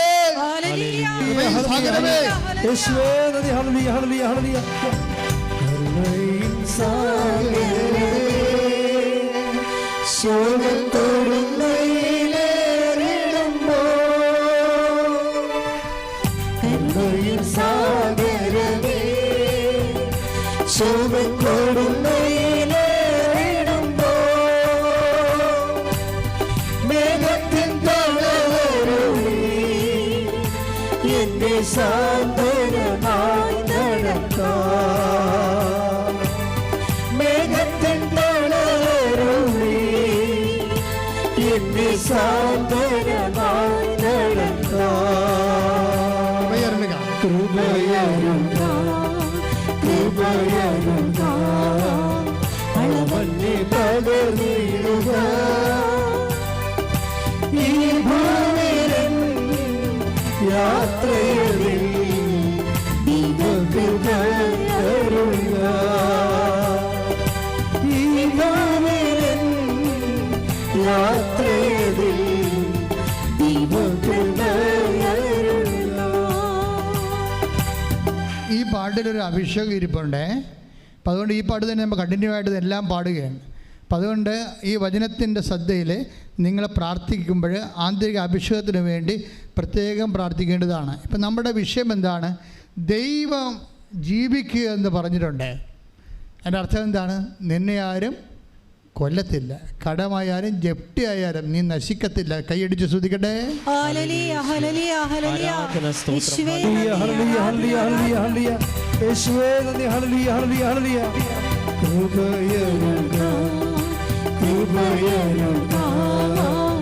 അളവന്നി പകർന്നിടുക ഈ ഭൂമിയിൽ യാത്രയിൽ ദൈവകൃപയരുക ഈ ഭൂമിയിൽ യാത്രയിൽ ദൈവകൃപയരുക. രണ്ടാം ഘട്ടം നമുക്ക് വായിക്കാം. രണ്ടാം ഘട്ടം SK 16:4 ഒന്നാം ഘട്ടം. SK 16:4 കഴിഞ്ഞ് 5 മുതലുള്ള വാക്യങ്ങൾ ശ്രദ്ധിക്കട്ടെ, വായിക്കട്ടെ. എസെക്കിയേൽ 16-ാം അധ്യായം 5 മുതലുള്ള തിരുവചനങ്ങൾ. ഇവയിൽ ഒന്നെങ്കിലും ചെയ്യാൻ ആർക്കും ദയ തോന്നിയില്ല. ആർക്കും നമ്മുടെ ദയ തോന്നാത്തൊരു കാലം. എന്നുവെച്ചാൽ ദൈവത്തിന് മാത്രം ദയ തോന്നുന്ന ഒരു കാലത്തിലൂടെയാണ് ചിലപ്പോൾ നമ്മൾ കടന്നു പോകുന്നത്. ജനിച്ച ദിവസം തന്നെ നീ വെറുക്കപ്പെടുകയും. ഓ എൻ്റെ അമ്മേ, നോക്കിയാൽ ഇത് കണ്ട, ഞാൻ പറഞ്ഞില്ലേ, വെറുക്കപ്പെടും ചിലപ്പോൾ. ബന്ധുക്കൾ, സ്വന്തപ്പെട്ടവർ, കൂട്ടുപണിക്കാർ, അങ്ങനെ അല്ലെങ്കിൽ നമ്മുടെ ഓഫീസിലുള്ളവർ, വെറുപ്പിൻ്റെ ഒരു കാലം ഉണ്ടാകും. വെറുപ്പിൻ്റെ കാലം ഉണ്ടാകുമ്പോൾ തിരിച്ച് വെറുത്തോണ്ട് നീ ഉടമ്പടിയുടെ ബ്രേക്ക് ചെയ്യരുത്, തിരിച്ച് അതായത് ഉടമ്പടി എന്ന് പറയണത് ദൈവവുമായിട്ട് ചെയ്തിരിക്കുന്ന ഒരു ബന്ധമാണ്. അതിൻ്റെ സബ്സ്റ്റൻസ് എന്ന് പറഞ്ഞാൽ ലവ് ഓഫ് ഗോഡാണ്. ദൈവ സ്നേഹത്തിന് ഇപ്പം നിന്നെ വെറുക്കാം. ഇപ്പം നമുക്കറിയാമല്ലോ, ഇപ്പം ഈശോയെ യൂദാസ് വന്ന് മുത്തണില്ലേ? ഈശോയെ ഗെത്സെമനയിൽ യൂദാസ് വന്നിട്ട് ഈശോയെ ചുംബിക്കുന്നുണ്ട്. അപ്പോൾ ഈശോ അറിയാം ഇവൻ ചുംബിച്ച് കാണിച്ചു കൊടുക്കണമെന്നറിയാം. കാര്യം യോഹന്നാനും ഈശോയും ഏതാണ്ട് ഒരേ ലക്ഷണമായത് കാരണം പ്രധാന പുരോഹിതന്മാർക്കും പട്ടാളക്കാർക്കും ആളറിയാൻ പാടില്ലാത്ത കാരണം ആളെ ചൂണ്ടിക്കാണിക്കണ പകരം ചുംബിച്ച് കാണിച്ചു കൊടുക്കുകയാണ്. അപ്പം അത്രയും നിഷ്ഠൂര കഠോര പ്രവർത്തനമാണ് ഇവൻ ചെയ്യണത്. പക്ഷേ ഈശോയുടെ വിശുദ്ധിയെ, ഈശോയുടെ ദൈവസ്നേഹത്തെ അതിന് മങ്ങലേൽപ്പിക്കാൻ ഈ യൂദാസിൻ്റെ ഈ കാപട്യത്തിന് ഈ കാലൻ്റെ കാപട്യത്തിന് പറ്റണില്ല. ഈശോ എന്താ പറയണത്? ഈശോ എന്താ യൂദാസിനെ ആ സമയത്ത് വിളിക്കണത്? സ്നേഹിത. Take the word of God. മത്തായിയുടെ സുവിശേഷം 26-ാം അധ്യായം 49-ാമത്തെ വാക്യം. അവൻ പെട്ടെന്ന് യേശുവിന്റെ അടുത്ത് ചെന്ന് അവൻ പെട്ടെന്ന് യേശുവിന്റെ അടുത്ത് ചെന്ന് ഗുരു സ്വസ്തി എന്ന് പറഞ്ഞ് അവനെ ചുംബിച്ചു. യേശു അവനോട് ചോദിച്ചു സ്നേഹിത. ഇതാണ് സാധനം. കണ്ട, യേശു ഈ കാലനോട് ചോദിക്കുകയാണേ. യേശു അവനോട് ചോദിച്ചു. എന്താണ് പറയണത്? എടാ കാലമാടാ, നീ എന്നെ കൊല്ലാൻ വേണ്ടിയല്ലേ എന്നാണ് ചോദിച്ചത്? അല്ല, സ്നേഹിത. പക്ഷേ ഇതാണ് ട്രാൻസ്ഫിഗറേഷൻ, ഈശോയുടെ മെറ്റമോർഫിയ എന്ന് പറയും. കർത്താവ് താബോർ മലയിൽ സംഭവിച്ചതിൻ്റെ അടുത്ത സ്റ്റെപ്പാണ് ഇവിടെ നടക്കുന്നത്. ഉടമ്പടിയിൽ ഇരിക്കുന്നവർ ഒരു താബോറിലേട്ടുള്ള യാത്രയിലാണ്. അവരുടെ മനുഷ്യത്വത്തിൻ്റെ അകത്ത് ഇങ്ങനെ മെറ്റമോർഫിയ സംഭവിക്കും, ഒരു രൂപാന്തരീകരണം. തന്നെ കൊല്ലാൻ വേണ്ടി വന്ന കാലിനെ സ്നേഹിത എന്ന് വിളിച്ചുകൊണ്ട് വിശുദ്ധിയുടെ കൊടിമുറി കേഴുന്ന കർത്താവിൻ്റെ തനി താബോറാണിത് രൂപാന്തരീകരണം സംഭവിക്കുന്നത്. എന്താ കാര്യത്തിൽ വിശുദ്ധിയാണ് ഇവിടെ വരുന്നത്. കാര്യം ഹെബ്രായ ലേഖനം ഇവിടുത്തെ വിദ്വേഷത്തിൻ്റെ വേര്. ഹെബ്രായർ 12:15. ഹെബ്രായർക്ക് എഴുതിയ ലേഖനം 12-ാം അധ്യായം 15-ാമത്തെ തിരുവചനം. ദൈവകൃപ ആർക്കും നഷ്ടപ്പെടാതിരിക്കുവാൻ ശ്രദ്ധിക്കുവിൻ. കണ്ടാ, ഈശോ വളരെ ശ്രദ്ധിക്കുന്നുണ്ട് അവിടെ. യൂദാസ് ചുംബിക്കുമ്പോഴും തൻ്റെ കൃപ നഷ്ടപ്പെട്ടു പോകാതിരിക്കാൻ വേണ്ടി ഈശോ ശ്രദ്ധിക്കുന്നുണ്ട്. മനസ്സിലായില്ല? അത് നിങ്ങൾ ശ്രദ്ധിക്കണം, ഞാനും ശ്രദ്ധിക്കണം. യൂദാസും പിലാത്തോസും ഒക്കെ നമ്മുടെ ചുറ്റും എപ്പോഴും ഉണ്ടാകും. പക്ഷേ ദൈവം ശ്രദ്ധിക്കണത് എന്താണ്? കൃപ നഷ്ടപ്പെട്ടു പോകാതിരിക്കാൻ. അപ്പോൾ അതാണ് ഹെബ്രായർ 12:15. അത് വായിച്ചേ. ദൈവകൃപ ആർക്കും നഷ്ടപ്പെടാതിരിക്കുവാൻ ശ്രദ്ധിക്കുവിൻ. വിദ്വേഷത്തിന്റെ വേര് വളർന്ന് ഉപദ്രവം ചെയ്യാതിരിക്കുവാൻ സൂക്ഷിക്കുവിൻ. ഈശോ സൂക്ഷിക്കുകയാണ് വിദ്വേഷം. കാര്യം ഇവനോട് ആർക്കാലും വിദ്വേഷം തോന്നുമില്ല. അപ്പം നിങ്ങൾ എപ്പോഴും ശ്രദ്ധിക്കണം. നിങ്ങളുടെ അതിർത്തി തർക്കമുള്ള ആൾക്കാരുണ്ടാകും, നിങ്ങളുടെ പ്രൊമോഷൻ പിടിച്ചു വച്ചിരിക്കുന്ന ആൾക്കാരുണ്ടാകും, അതുപോലെ തന്നെ നിങ്ങൾക്ക് കൊട്ടേഷൻ കൊടുത്തിരിക്കുന്ന ആൾക്കാരുണ്ടാകും, നിങ്ങളുടെ ഈ തകർച്ച കാണാൻ ആഗ്രഹിക്കുന്നുണ്ടാകും. പക്ഷെ നിങ്ങൾ ശ്രദ്ധിക്കേണ്ടത് എന്താണ്? വിദ്വേഷത്തിൻ്റെ വേര് വളർന്ന് അശുദ്ധരാകാതിരിക്കാൻ ശ്രദ്ധിക്കുവേൻ. പിന്നെ ആദ്യം ശ്രദ്ധിക്കേണ്ടത് എന്താണ്? ദൈവകൃപ ആർക്കും നഷ്ടപ്പെടാതിരിക്കാൻ സൂക്ഷിക്കുവേൻ. ഇത്തരം കാര്യങ്ങൾ ഉടമ്പടിയിലൂടെ പോകുമ്പോൾ ഒരു താബോർ നമ്മളിൽ സംഭവിക്കുകയാണ്. എന്താണ്? ഒരു രൂപാന്തരീകരണം. ആ രൂപാന്തരീകരണം സംഭവിക്കണമെങ്കിൽ ഇതുപോലുള്ള ഏജൻറ്റുകൾ ഉണ്ടാകണം. യൂദാസ്, പിലാത്തോസ്, അങ്ങനെ കുറേ ഏജൻറ്റുകളില്ലേ? അവരെ നമ്മുടെ ശത്രുക്കളെ കൃപയുടെ ഏജൻറ്റായിട്ട് കണ്ടാൽ മതി. മനസ്സിലായി? Your enemies and opposite counter part are only the promoters and agents of your grace. കൈയടിച്ച് കർത്താവേ ഹല്ലേലൂയ ഹല്ലേലൂയ ഹല്ലേലൂയ യേശുവേ നന്ദി ഹല്ലേലൂയ ഹല്ലേലൂയ ദൈവകൃപ ഹല്ലേലൂയ ഹല്ലേലൂയ ഹല്ലേലൂയ ഹല്ലേലൂയ ഹല്ലേലൂയ ഹല്ലേലൂയ സ്തുതിക്കട്ടെ. ഹല്ലേലൂയ യേശുവേ നന്ദി ഹല്ലേലൂയ ഹല്ലേലൂയ ഹല്ലേലൂയ ഹല്ലേലൂയ ഹല്ലേലൂയ ഹല്ലേലൂയ യേശുവേ സ്തുതി ഹല്ലേലൂയ ഹല്ലേലൂയ. ഉറ്റവർ ബന്ധുക്കളും എല്ലാ സ്നേഹിതരും വെറുക്കിൽ, ഉറ്റവർ ബന്ധുക്കളും എല്ലാ സ്നേഹിതരും വെറുക്കിൽ, സ്നേഹത്തിനാഴമതിൽ ഞാനും നീ മന്ദരായി തീർന്നിടുമേ. സ്നേഹത്തിനാഴമതിൽ ഞാനും നീ മന്ദരായി തീർന്നിടുമേ. കൃപയരുന്ന അളവന്നെ പകർന്നിടുക ഈ ഭാവിരൻ യാത്രയിൽ ദൈവകൃപയരുക. ഈ ഭാവിരൻ യാത്രയിൽ ദൈവകൃപയരുക. എൻ്റെ ദൈവവേദനയിലെ ഉടമ്പടിയുടെ ആത്മാവെന്ന് പറഞ്ഞാൽ എന്താണ്? അത് ക്രിസ്തുവാണ്. ഈ ക്രിസ്തുവിനെ ഈ ഉടമ്പടിയിലൂടെ കണ്ടെത്താൻ കഴിഞ്ഞാൽ ഉടമ്പടി പൂർണ്ണമായി. അത് നിത്യത വരെയാണ് അതിൻ്റെ നിയോഗഫലങ്ങൾ നിലനിൽക്കുന്നത്. അതെന്താ ഇങ്ങനെ പറയാൻ കാരണം എന്ന് വെച്ച് കഴിഞ്ഞാൽ, ഇപ്പോൾ തന്നെ നോക്കിയേ, ഇപ്പോൾ യൂദാസിനെയും കവർ ചെയ്ത് ഈശോ വളർന്നിരിക്കുകയാണ്.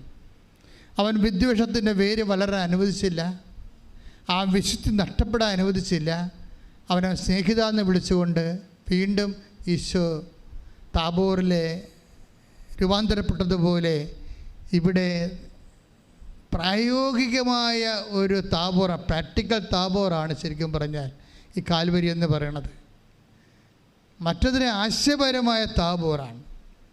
നമുക്ക് ദൃശ്യവൽക്കരിച്ചു, പക്ഷേ അത് പ്രയോഗവൽക്കരിക്കണതും ടാഞ്ചിബിൾ ആക്കണതും എല്ലാം കാൽവരിയിലെ താബോറിലാണ്.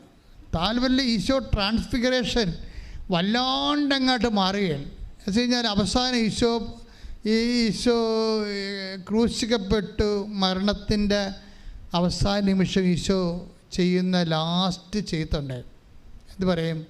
ഈ കൂടെ തന്നെ കൊല്ലാൻ വേണ്ടി കൂട്ടു നിന്നവരെ കൂടി സ്വർഗത്തിലേക്ക് തൻ്റെ കൂടെ കൊണ്ടുപോകാനുള്ള മാർഗങ്ങൾ അന്വേഷിക്കുന്ന ഈശോ. That is Christ. അതാണ് ക്രിസ്തു. സ്തുതിക്കട്ടെ. ഹല്ലേലൂയ ഹല്ലേലൂയ ഹല്ലേലൂയ ഹല്ലേലൂയ ഹല്ലേലൂയ. യേശുവേ നന്ദി. ഹല്ലേലൂയ ഹല്ലേലൂയ. കരുണയിൻ സാഗരമേ സ്വർഗ്ഗക്കൊടുമ്പയിലേറുമ്പോൾ, കരുണയിൻ സാഗരമേ സ്വർഗ്ഗക്കൊടുമ്പയിലേറുമ്പോൾ, മേഘത്തിൻ തണലോടെ എന്നെ സാന്ത്വനമായി നടത്താം. മേഘത്തിൻ തണലോടെ എന്നെ സാന്ത്വനമായി നടത്താം. പരിശുദ്ധ പരമദിവ്യകാരുണ്യത്തിന് ആരാധനയും സ്തുതിയും പുകഴ്ചയും ഉണ്ടാകട്ടെ. ഇത് വളരെ തന്ത്രപരമായിട്ട് പഠിച്ചെടുക്കേണ്ട ഒരു പാഠമാണ്. ക്രിസ്തു ഒരു ഉടമ്പടിയിലൂടെ പോവുകയാണ്. ഉടമ്പടിയുടെ വിശ്വസ്തത ബ്രേക്ക് ചെയ്യാൻ ഒത്തിരിയേറെ അവസരങ്ങൾ വന്നിട്ട് അതിനെയൊക്കെ കവർ ചെയ്തുകൊണ്ട് ഈശോ കുരിശിൽ നിൽക്കുമ്പോൾ പിതാവിൻ്റെ തിരുമനസ്സിനോട് വിശ്വസ്തത പാലിച്ചുകൊണ്ട് ഉടമ്പടിയുടെ അവസാനത്തെ നിയോഗം നിറവേറ്റാൻ വേണ്ടി വിനാഴിക മാത്രം ബാക്കി നിൽക്കുമ്പോൾ യേശുവിൻ്റെ മനസ്സിൽ വരണ എന്താണെന്നറിയാവോ? 2 കള്ളന്മാർ മാത്രമല്ലേ ഇവിടെ ഉള്ളു. ബാക്കിയെല്ലാം അമ്മയും അപ്പോസ്തലന്മാരും ഒഴിച്ച് ബാക്കിയെല്ലാം കള്ളന്മാരാണ്. എന്താ കാര്യം? പക്ഷേ ഇവർക്ക് വേണ്ടി കൂടിയല്ല ഈശോ മരിച്ചത്. അല്ല, ഇവരെ ഒഴിവാക്കിയിട്ടല്ല ഈശോ മരിച്ചത്.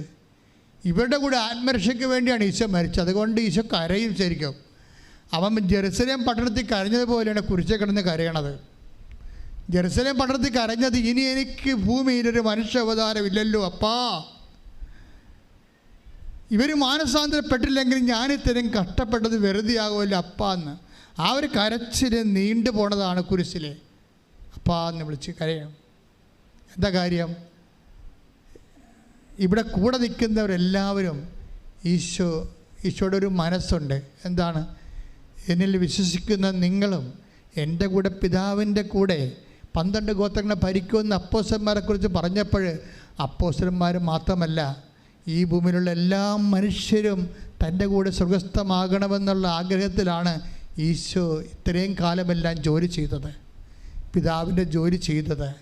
അതുകൊണ്ടാണ് ഈശോ പറഞ്ഞത്, ഞങ്ങളെ പ്രലോഭനത്തിൽ ഉൾപ്പെടുത്തരുത്, ഇങ്ങനെ ഒരു സിറ്റുവേഷനിലേക്ക് പിലാത്തോസിനെ കൊണ്ട് എത്തിക്കരുത്, ഇങ്ങനെ ഒരു സാഹചര്യത്തിലേക്ക് യൂദാസിനെ കൊണ്ട് എത്തിക്കരുത്, ഞങ്ങളെ പ്രലോഭനത്തിൽ ഉൾപ്പെടുത്തരുത്. എന്ന് വെച്ച് കഴിഞ്ഞാൽ പാപം ചെയ്യാനുള്ള അവസരങ്ങൾ അവർക്ക് കൊടുത്താൽ അവർ പാപം ചെയ്യും. എന്നാലും അവസരം കൊടുത്താലും പാപം ചെയ്യാത്ത മനുഷ്യരായി വിശുദ്ധിയിൽ വിശുദ്ധിയുടെ കൊടുമുടി കയറാൻ അവരെ അഭിഷേകം ചെയ്യണമേ അപ്പാ എന്ന് പറഞ്ഞുകൊണ്ട് ഇവിടെ റൈറ്റ് ഓഫ് ചെയ്യാനുള്ള സാധ്യത നോക്കും ഈശോ. പിലാത്തോസിൻ്റെ പാപങ്ങൾ, ശതാധിപൻ്റെ പാപങ്ങൾ, പട്ടാളക്കാരുടെ പാപങ്ങൾ, തന്നെ കല്ലെറിയുന്നവരുടെയും തുപ്പിയവരുടെയും പാപങ്ങൾ എല്ലാം പിതാവിനെ കൊണ്ട് മറപ്പിക്കാൻ വേണ്ടി അപ്പാ അത് മറന്ന് കളയണമെന്ന് പറയും. അപ്പാ അത് ഓർക്കരുതേ അപ്പാ എന്ന് പറയും. അതാണ് ഈശോ അവസാനം പറയുന്നത്. അതാണ് ഈശോയുടെ ഉയർച്ച. വിശുദ്ധിയിലേക്ക് ഇങ്ങനെ ഉടമ്പടിയിൽ ഉയർന്നുയർന്ന് വരുന്ന ഈശോയെ നമുക്ക് കാണാം. ഈ വിശുദ്ധിയിലേക്ക് ഉയരുമ്പോൾ എപ്പോഴും നമ്മൾ ശ്രദ്ധിക്കേണ്ടത് രൂപാന്തരീകരണം, ഈശോ ദൈവത്വത്തിലേക്ക്, ദൈവത്തിൻ്റെ പൂർണ്ണതയിലേക്ക് മനുഷ്യത്തിൽ നിലനിൽക്കുമ്പോൾ തന്നെ ഉയർന്നു വരുന്ന ഈശോ ദൈവത്തിൻ്റെ പൂർണ്ണത കാണിക്കുകയാണ്. കുരിശിൽ കൈയടിച്ച് ശ്രദ്ധിക്കട്ടെ.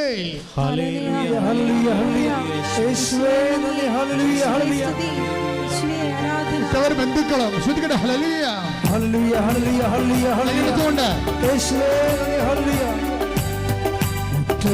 ബന്ധുക്കളും എല്ലാ സ്നേഹിതരും വെറുക്കിൽ, ഉറ്റവർ ബന്ധുക്കളും എല്ലാ സ്നേഹിതരും വെറുക്കിൽ, സ്നേഹത്തിനാളമതിൽ ഞാനും നീ മക്കളായി തീർന്നിടുമേ. സ്നേഹത്തിനാളമതിൽ ഞാനും നീ മക്കളായി തീർന്നിടുമേ. കൃപയരുക അളവന്നെ പകർന്നിടുക ഈ ഭൂമിയിൽ യാത്രയിൽ കൃപയരുക. പരിശുദ്ധ പരമദിവ്യകാരണത്തിന് ആരാധനയും സ്തുതിയും പുകഴ്ചയും ഉണ്ടാകട്ടെ. അതുകൊണ്ടാണ് ഈശോ പറയണത്, പിതാവേ, എൻ്റെ അവസാനം 21:34 യേശു പറഞ്ഞു പിതാവേ, അവരോട് ക്ഷമിക്കണമേ, അവർ ചെയ്യുന്നതെന്തെന്ന് അവർ അറിയുന്നില്ല. അവസാനത്തെ രൂപാന്തരീകരണമാണിത്. ഇതിനേക്കാൾ വലിയ ഒരു മനുഷ്യന് ദൈവത്തിലേക്കുള്ള ആ ലിങ്കിൻ്റെ ലാസ്റ്റ് പോയിന്റ് വന്ന് നിൽക്കുകയാണ്. എന്താണ്? തന്നെ കുത്തി മുറിവേൽപ്പിച്ച് തന്നെ ഒരു കുരവ് ചോരക്കട്ടയാക്കി മാറ്റിയ വ്യക്തികളോട് ആ സ്പോട്ടിൽ അവിടെ കൂടെ ആത്മരക്ഷയ്ക്ക് ഗ്യാരണ്ടി കൊടുത്തുകൊണ്ടാണ് ഈശോ ആത്മാവിനെ സമർപ്പിച്ചുകൊണ്ട് സ്നേഹത്തിൻ്റെ, ദൈവസ്നേഹത്തിൻ്റെ ചക്രവർത്തിയായി കുരിശാകുന്ന സിംഹാസനത്തിൽ അവൻ ആധിപത്യം നൽകും. അതാണ് സ്വർഗസ്ഥനായ പിതാവിൻ്റെ ഈ ഈശോയാണ് അധികാരിയായിട്ട് വീണ്ടും വരുന്നത് നമ്മളെ വിധിക്കാൻ. അതായത് ക്രിസ്തുവിലേക്കുള്ളൊരു വളർച്ചയാണ് ഉടമ്പടിയുടെ ആത്യന്തികമായ ആത്മീയ ലക്ഷ്യമെന്ന് പറയണത്. ഞാൻ ഇത് ഇങ്ങനെ പറയാൻ കാണുമെന്ന് ചോദിച്ചു കഴിഞ്ഞാൽ, അതായത് നമ്മൾ ഉടമ്പടിയിൽ ഒത്തിരിയേറെ വിഷയങ്ങൾ നമ്മുടെ നിയോഗങ്ങൾ വെക്കുന്നുണ്ട്. അതിൻ്റെ ഫസ്റ്റ് ഫേസാണ്. സെക്കൻഡ് ഫേസിൽ വീണ്ടും നമ്മുടെ അവസ്ഥ, ദാരുണമായ അവസ്ഥയുടെ അരികിൽ കൂടി ദൈവം കടന്നു പോകുന്നുണ്ട്. സെക്കൻഡ് ഫേസിൽ ഉടമ്പടിയുടെ എസെക്കിയേൽ 16:5 വായിച്ചോളൂ. എസെക്കിയേൽ പ്രവാചകന്റെ പുസ്തകം 16-ാം അധ്യായം 5 മുതലുള്ള തിരുവചനങ്ങൾ. ഇവയിൽ ഒന്നെങ്കിലും ചെയ്യാൻ ആർക്കും ദയ തോന്നിയില്ല. ജനിച്ച ദിവസം തന്നെ നീ വെറുക്കപ്പെടുകയും വെളിംപ്രദേശത്ത് ഉപേക്ഷിക്കപ്പെടുകയും ചെയ്തു. അതായത് ഉടമ്പടി കാലത്ത് നമുക്കുണ്ടാകുന്ന മനുഷ്യാവസ്ഥകളുടെ ഒരു പരിച്ഛേദമാണ്. ഓക്കെ, ഞാൻ നിന്റെ അടുക്കലൂടെ കടന്നു പോയി. രണ്ടാമത്തെ വരവാണ്. ദൈവം വീണ്ടും വരുന്നു. ദൈവം നമ്മെ വിടത്തില്ലല്ലോ. ഞാൻ നിന്റെ അടുത്ത് കൂടി കടന്നുപോയി. നീ ചോരയിൽ കിടന്നുരുളുന്നത് കണ്ട് നിന്നോട് പറഞ്ഞു, ജീവിക്കുക, വയലിലെ ചെടി പോലെ വളരുക. നീ വളർന്ന് പൂർണ്ണ യൗവനം പ്രാപിച്ചു. 6 മുതലുള്ള വചനങ്ങളാണ് രണ്ടാം ഘട്ടം എന്ന് പറയുന്നത്. നീ വളർന്നു. എന്താണ്? ദൈവത്തിൻ്റെ ആശീർവാദമാണ്. ഉടമ്പടിയിൽ വളർച്ച ഉണ്ടാകും. തീർച്ചയായിട്ടും നിങ്ങളുടെ ഭൗതിക ആത്മീയ മേഖലയിൽ എന്തുണ്ടാകും? വളർച്ച ഉണ്ടാകും. എന്താ കാര്യം? ദൈവമാണ് ഉടമ്പടിയുടെ അറ്റത്ത് നിൽക്കുന്ന ആൾ. ഇത് ബയലാറ്ററൽ എഗ്രിമെൻ്റാണ്, ഉഭയകക്ഷിയാണ്. ഒരു കക്ഷി മാത്രമാണ് നീ, ഒരു കക്ഷി നിൻ്റെ ദൈവമാണ്. അതുകൊണ്ട് എന്താണ്, നിനക്ക് ജോലിയിലായാലും വീട്ടിലായാലും ആത്മീയമായാലും സാമ്പത്തികമായാലും കൃപയിലായാലും വളർച്ച ഉണ്ടാകും. കാര്യം എന്താണ്? You are under A blessing. വളരുക. എസെക്കിയേൽ 16:7 വായിക്കുന്നത്. രണ്ടാം ഘട്ടത്തിൻ്റെ ദൈവത്തിൻ്റെ വരവ്. ഈ രണ്ടാമത്തെ ഉടമ്പടി പുതുക്കലായിട്ട് കാണുവാൻ നമുക്ക് എടുക്കാം ഈ ഘട്ടത്തെ. എന്താണ്? നീ വളർന്നോ, പൂർണ്ണ യൗവനം പ്രാപിച്ചു. പൂർണ്ണ ആത്മീയമായാലും ഭൗതികമായാലും പൂർണ്ണ യൗവനം പ്രാപിച്ചു. നിന്റെ മാറിടം വളർന്നു, മുടി തഴച്ചു. എങ്കിലും നീ നഗ്നയും അനാവൃതയുമായി. അപ്പം നമ്മൾ രണ്ടാം ഘട്ടത്തിലേക്ക് എത്തിയാലും കുറച്ച് പരാധീനതകൾ നമുക്ക് നിലനിൽക്കും. അപ്പം രണ്ടാം ഘട്ടം കൊണ്ട് ഇതിലാക്കാൻ നിർത്തിക്കളയല്ലോ. ദൈവം ഇതിന് ആത്മീയ വളർച്ചയായിട്ടാണ് കാണുന്നത്. നമ്മളിതൊരു ഭൗതിക വളർച്ചയായിട്ടാണ് എടുക്കുന്നത്. അതാണ് കുഴപ്പം വന്നിരിക്കുന്നത്. ദൈവത്തിന് അത് നിസ്സാരമാണ്. ദൈവം ഉദ്ദേശിക്കുന്നത് എന്താണ്? ഇത് ആത്മീയ വളർച്ചയായിട്ടാണ് കണ്ടത്. ക്രിസ്തു കുരിശിൽ വളർന്ന് ദൈവത്വത്തിൻ്റെ പൂർണ്ണതയിലേക്ക് എത്തി മനുഷ്യത്വം അവന് മരിച്ചതുവരെ, അതിന് ട്രാൻസ്ഫിഗറേഷൻ സംഭവിക്കുന്നവരെ എന്താണ് വരെ നമ്മളിൽ ഒരു ട്രാൻസ്ഫിഗറേഷൻ സംഭവിക്കുന്നതിന് വേണ്ടി ദൈവം പല ഘട്ടങ്ങൾ നിശ്ചയിച്ച പോലെയാണ് ഇത് വായിച്ചു വരുന്നത്. എന്താണ് വായിച്ച് 8 വായിച്ചേ. ഞാൻ വീണ്ടും നിന്റെ അടുക്കൽ. 3ാമത്തെ പ്രാവശ്യമാണ് കടന്നു പോണത്. ഉടമ്പടിയിലെ 3ാമത്തെ പ്രാവശ്യത്തെ വരവാണ്. ഞാൻ വീണ്ടും യൗവനയുക്തയായി. പക്ഷെ നിന്നെ തിരക്കാനും കല്യാണം കഴിക്കാനും കല്യാണം കഴിപ്പിക്കാനും ആരുമില്ലായിരുന്നു. അപ്പം ഞാൻ നിന്റെ 3ാം പ്രാവശ്യം നിന്റെ അടുത്തുകൂടി കടന്നുപോയി. നിന്റെ അടുക്കലൂടെ കടന്നു പോയപ്പോൾ നിന്നെ നോക്കി. നിനക്ക് വിവാഹപ്രായമായെന്ന് ഞാൻ മനസ്സിലാക്കി. നിനക്ക് വിവാഹപ്രായം വെച്ചാൽ ഉടമ്പടിക്ക് കാലമായി. അപ്പോഴാണ് ദൈവം ഉടമ്പടി ചെയ്യണം. നമ്മളാണിപ്പോൾ ഉടമ്പടി ചെയ്തിരിക്കുന്നത്. ദൈവം ഈ ഉടമ്പടി ഏറ്റെടുക്കുന്നത് 3ാം ഘട്ടത്തിലാണ്. കാര്യം ഇത് കൃത്യമാകാതെ ദൈവം ഉടമ്പടി ഏറ്റെടുക്കത്തില്ലല്ലോ. അപ്പം എല്ലാം കൊണ്ടുവന്ന് ആടെ പ്രസവിക്കണം, പശുവിനെ വിൽക്കണം, അതൊക്കെ പശുവിൻ്റെ കുത്തിക്കയറ്റി ഇട്ടും വീട്ടിൽ പോയ പോലെ പഴി നടക്കുക. ഇതിൻ്റെ ഒരു പ്രോസസ്സിംഗ് ഉണ്ട്. 3ാം ഘട്ടമാകുമ്പോൾ ദൈവം ഈ സംഭവം ഏറ്റെടുക്കും. എന്താ ദൈവം? നീ ഉടമ്പടിക്ക് പക്വതയെന്ന് മനസ്സിലാക്കി. നീ യൗവനയുക്തയായി. ഉടമ്പടിക്ക് ഇപ്പോഴാണ് നീ പക്വത പ്രാപിച്ചിരിക്കണത്. അപ്പോൾ അതിൻ്റെ ഓരോ ഘട്ടങ്ങൾ വായിച്ചാൽ മതി. അപ്പോൾ എന്താ ചെയ്യാൻ അപ്പം സംഭവിക്കണത്? എൻ്റെ മേലങ്കി കൊണ്ട് നിന്റെ നഗ്നത ഞാൻ മറച്ചു. എൻ്റെ മേലങ്കി കൊണ്ട് നിന്റെ നഗ്നത. അപ്പം എൻ്റെ മേലങ്കി കൊണ്ട് നഗ്നത ഞാൻ മറച്ചു. ഞാൻ നിന്നോട് സ്നേഹവാഗ്ദാനത്തോടെ ഒരു ഉടമ്പടി. വാഗ്ദാനങ്ങൾ ഇവിടെ വരണത്. ദൈവം ഇനി വാഗ്ദാനം ഇങ്ങോട്ട് തരണം ഇവിടെ വെച്ചാണ്. ഞാൻ നിന്നോട് സ്നേഹവാഗ്ദാനത്തോടെ എന്ത് ചെയ്ത്? ഒരു ഉടമ്പടി ചെയ്തു. നേരത്തെ നമ്മളെ ഉടമ്പടി ചെയ്തിരിക്കണത്. ഇപ്പം ദൈവം അത് സ്ഥിരീകരിച്ചുകൊണ്ടാണ്. അപ്പം നീ യവയുക്തമായി ഉടമ്പടി ചെയ്യാൻ, ദൈവത്തോട് ഉടമ്പടി ചെയ്യാൻ വേണ്ടി മാത്രം ആത്മീയമായി വളർന്നു കഴിഞ്ഞു എന്ന് കണ്ടാൽ ദൈവം ആ ഉടമ്പടി സ്ഥിരീകരിക്കും. പ്രാർത്ഥിക്കുക. കർത്താവേ, എൻ്റെ ജീവിതത്തിന്റെ ആത്മീയ ഘടകങ്ങളിൽ ഇതുപോലെയുള്ള വിവേചന ബുദ്ധിയോടുകൂടിയുള്ള വിശ്വാസ ജീവിത സുവിശേഷ സാക്ഷ്യ വളർച്ചയുടെ പക്വതയിലെത്തി ദൈവം തന്നെ ഉടമ്പടി സ്ഥിരീകരിക്കുവാൻ അഭിഷേകം ചെയ്യണമേ.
Praise the Lord. വചനത്തിൻ്റെ അഭിഷേകത്തിലാണ് നമ്മൾ ഇപ്പോൾ ഒത്തിരിയേറെ വിടുതലും രോഗസൗഖ്യവും ജീവിത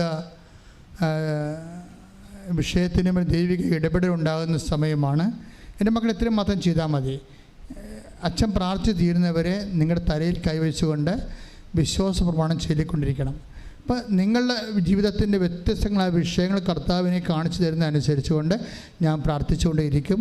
വിശ്വപ്രമാണം അറിയാൻ പാലാത്തവർ ഇടിമുഴക്കം പോലെ സ്തുതിച്ചുകൊണ്ടിരിക്കണം. ശ്രുതിക്കട്ടെ, വിശ്വപ്രമാണം ചൊല്ലട്ടെ. കർത്താവെ, നിൻ്റെ ഉന്നതമായ നാമത്തിന് സ്വസ്ഥം ചെയ്യുന്ന കർത്താവെ, കർത്താവെ, നിൻ്റെ വിശുദ്ധ പൗരോഹിത്യത്തെ മഹത്വപ്പെടുത്തണമേ കർത്താവെ. കർത്താവെ, സഭയിലുള്ള സാന്നിധ്യം പ്രകടമാക്കണമേ കർത്താവെ. കർത്താവെ, നിന്റെ തിരുമുറുമാർന്ന വലതുകര, കർത്താവെ, ആണിപ്പെടുത്താറുന്ന അത്ഭുതകരം ഓരോ മകൻ്റെ മേലും ഓരോ മകളുടെ മേലും വെക്കണമേ കർത്താവെ. അടിപ്പിണർ പോലെ, ആഘാതം പോലെ ദൈവിക ശക്തി ഉച്ചമുതൽ ഉള്ളംകാലം വരെ എല്ലാ കൊശങ്ങളിലും പെശുകളിലും ഇടിമിന്നൽ പോലെ പ്രസരിക്കട്ടെ. യേശുവിൻ്റെ നാമത്തിൽ മാർഗരോഗങ്ങൾ, യേശുവിൻ്റെ നാമത്തിൽ മാർഗരോഗങ്ങൾ, യേശുവിൻ്റെ നാമത്തിൽ മാർഗരോഗങ്ങൾ മാറിപ്പോകട്ടെ. ശ്രുതിക്കട്ടെ. ഹല്ലേലൂയ, ഹല്ലേലൂയ, യേശുവേ, ഹല്ലേലൂയ, ഹല്ലേലൂയ. യേശുവേ, ആരാധന, ആരാധന, ആരാധന. ഹല്ലേലൂയ. വരേണമേ, എന്നിൽ നിറയണമേ, വരേണമേ, സൗഖ്യം നൽകണമേ, വരേണമേ, എന്നിൽ നിറയണമേ, വരേണമേ, സൗഖ്യം നൽകണമേ. എൻ്റെ മകളെ കൈയെടുക്കരുത്. എല്ലാ വെള്ളപ്പാണ്ട് രോഗങ്ങൾ, എപ്പിലെപ്സി രോഗങ്ങൾ, ഓട്ടിസം രോഗങ്ങൾ, ഹൃദയത്തിൻ്റെ ദോരങ്ങൾ, നടുവലിൻ്റെ കസേരകൾ തെറ്റിയിരിക്കുന്ന അവസ്ഥകൾ, ജനിതകമായ വൈകല്യങ്ങളുള്ളവർ, അവരെല്ലാവർക്കും വേണ്ടി പ്രാർത്ഥിക്കുന്ന സമയമാണ്. നെഞ്ചിനെ കർത്താവ് കാണിക്കുന്നുണ്ട്. ശ്വാസകോശം ചുരുങ്ങുന്നവർ, വാരിപ്പറ്റ് ബലക്ഷമായിരിക്കുന്നവർ, അപകടത്തെ വാലിപ്പറ്റ് ഒടുങ്ങിപ്പോയവർ, അവരെല്ലാവരും ഈശോ കാണിക്കുന്നുണ്ട്. പ്രാർത്ഥനയിലൂടെ നമുക്ക് അവർക്ക് വേണ്ടി പ്രാർത്ഥിക്കാം. ഹൃദയത്തെ കാണിക്കുന്നുണ്ട്. കരളിന് വേണ്ടി പ്രാർത്ഥിക്കാം, ഗർഭാശയത്തിന് വേണ്ടി പ്രാർത്ഥിക്കാം, ഉദരാശയത്തിന് വേണ്ടി പ്രാർത്ഥിക്കാം, കിഡ്നികൾക്ക് വേണ്ടി പ്രാർത്ഥിക്കാം, അതുപോലെ തന്നെ പാൻക്രിയാസിന് വേണ്ടി പ്രാർത്ഥിക്കാം. എല്ലാ മേഖലകളിലും സന്ധിബന്ധങ്ങളിലും ഇടിമുഴക്കം പോലെ ശ്രദ്ധിക്കട്ടെ, ഇടിമുഴക്കം പോലെ ശ്രദ്ധിക്കട്ടെ. എൻ്റെ കർത്താവിൻ്റെ ഉന്നതമായ നാമത്തിൽ സഭയുടെ അധികാരത്തില് 38 വർഷം ഞാൻ അർപ്പിച്ച കൃപാനയുടെ യോഗ്യതയാൽ കൃപാസാൽത്താരെ ജീവനോടെ പ്രത്യക്ഷപ്പെട്ട മാതാവിൻ്റെ മധ്യസ്ഥത്തില് ഈ കാലങ്ങളിൽ നടന്നിട്ടുള്ള ആരാധന ശക്തിയാൽ യേശു ക്രിസ്തുവിന്റെ നാമത്തിൽ മാർഗരോഗങ്ങള്, തീരാവേദനകള്, ജീവ ദുരിതങ്ങള് യേശുവിന്റെ നാമത്തില്, യേശുവിന്റെ നാമത്തില്, യേശുവിന്റെ നാമത്തില്, യേശുവിന്റെ നാമത്തില് മാറിപ്പോകട്ടെ. ശ്രദ്ധിക്കട്ടെ. ഹല്ലേലൂയ, ഹല്ലേലൂയ, ഹല്ലേലൂയ, യേശുവേ, ഹല്ലേലൂയ, ഹല്ലേലൂയ, ഹല്ലേലൂയ. എന്നിൽ നിറയണമേ, വരേണമേ, സൗഖ്യം നൽകണമേ, വരേണമേ, എന്നിൽ നിറയണമേ, വരേണമേ, സൗഖ്യം നൽകണമേ. മക്കളെ കൈയെടുത്ത് കൈ നെഞ്ചത്ത് വെക്കണം. ഇപ്പം ജോലിയില്ലാത്തവർക്ക്, വരുമാനം മുട്ടിപ്പോയവർക്ക്, യാത്ര മുടങ്ങിപ്പോയവർക്ക്, മെഡിക്കൽ ടെസ്റ്റിന് പരാജയപ്പെട്ടവർക്ക്, പരീക്ഷകളുടെ റിസൾട്ട് പ്രതീക്ഷിക്കുന്നവർക്ക്, വസ്തു വിൽക്കാൻ പറ്റാതിരിക്കുന്നവർക്ക്, വീടില്ലാത്തവർക്ക്, വഴിയില്ലാത്തവർക്ക്, സാമ്പത്തിക മേഖല തകർച്ചയുള്ളവർക്ക്, വിവാഹം പിരിഞ്ഞ് ജീവിക്കുന്നവർക്ക്, ലഹരിയുടെ മദ്യപാനത്തെ ആസക്തിയിൽ വിഷമിക്കുന്നവർക്ക്, വലിയ കടങ്ങളിലും കേസുകളിലും പെട്ട് വിഷമിക്കുന്നവർക്ക്, ഇന്ത്യയിലാകപ്പെട്ട വിടുതലിന് വേണ്ടി പ്രാർത്ഥിക്കട്ടെ. ശ്രദ്ധിക്കട്ടെ, ശ്രദ്ധിക്കട്ടെ. ഹല്ലേലൂയ, ഹല്ലേലൂയ. എൻ്റെ കർത്താവിൻ്റെ ഉന്നതമായ നാമത്തില് സഭയുടെ അധികാരത്തില് 38 വർഷം അർപ്പിച്ച കൃപാന യോഗ്യതയാൽ കൃപാസാൽത്താരെ ജീവന്റെ പ്രത്യക്ഷയുടെ മാതാവിന്റെ മധ്യസ്ഥത്തിൽ യേശുക്രിസ്തു ഉന്നതമായ നാമത്തിൽ ജീവ ദുരിതങ്ങള്, ജീവ തടസ്സങ്ങള് യേശുവിന്റെ നാമത്തിൽ മാറിപ്പോകട്ടെ. ശ്രദ്ധിക്കട്ടെ. ഹല്ലേലൂയ, ഹല്ലേലൂയ, യേശുവേ,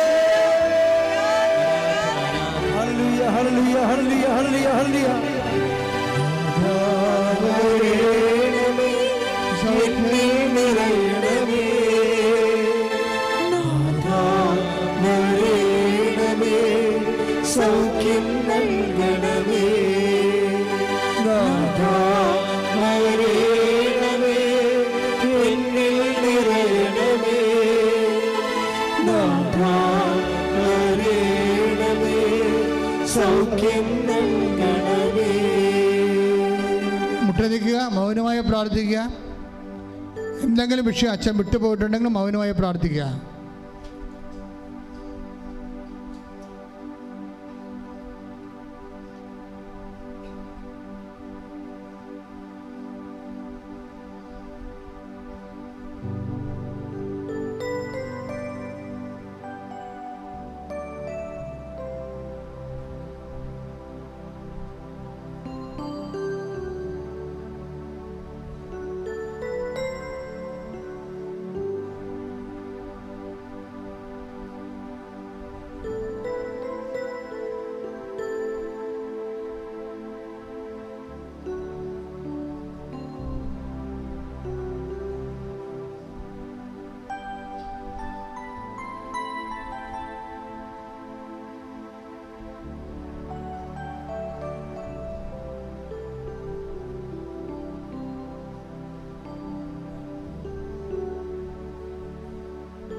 കൈകൾ കൂപ്പി ശിരസ് നമിച്ച് ആരാധനയുടെ ആശീർവാദം സ്വീകരിക്കുക. ഇന്ന് ഉടമ്പടി ആരാധനയിൽ കേട്ട എല്ലാ വചന സന്ദേശങ്ങളും ഉൾക്കൊണ്ടുകൊണ്ട് ജീവിക്കുക, വയലിലെ ചെടി പോലെ വളരുക എന്നുള്ള കർത്താവിൻ്റെ വലിയ വാഗ്ദാനത്തിൻ്റെ അഭിഷേകത്താൽ ഉടമ്പടിയിൽ അതിജീവനത്തിൻ്റെ അഭിഷേകം ലഭിക്കുവാൻ നമുക്ക് പ്രാർത്ഥിക്കാം. നമ്മളിൽ ആസന്ന മരണമായിരിക്കുന്ന നന്മയുടെ അംശങ്ങളെ ഉത്തേജിപ്പിക്കുവാൻ, ജ്വലിപ്പിക്കുവാൻ പ്രത്യേക അഭിഷേകത്തിനു വേണ്ടി നമുക്ക് പ്രാർത്ഥിക്കാം. വിശുദ്ധിയുടെ കൊടുമുടിയിലേക്കുള്ള നമ്മുടെ യാത്രയിൽ നമ്മൾക്കുണ്ടാകുന്ന ബുദ്ധിമുട്ടുകളെല്ലാം കൃപയുടെ ടാപ്പിംഗ് ടൈമാണെന്നുള്ള വലിയൊരു ബോധ്യവും അത് തിരിച്ചറിയുവാനുള്ള അഭിഷേകത്തിൻ്റെ നയനങ്ങളും തുറക്കുവാൻ ഇടവരുത്തണമേ എന്ന് നമുക്ക് പ്രാർത്ഥിക്കാം.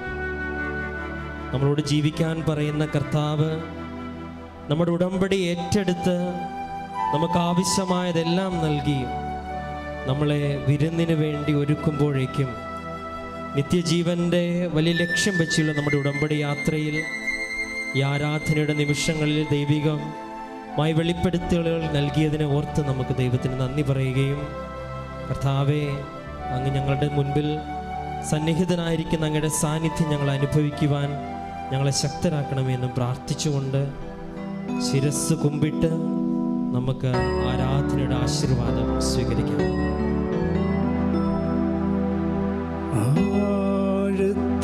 ആഴത്തിലെന്നോടും ഇടപെടണേ,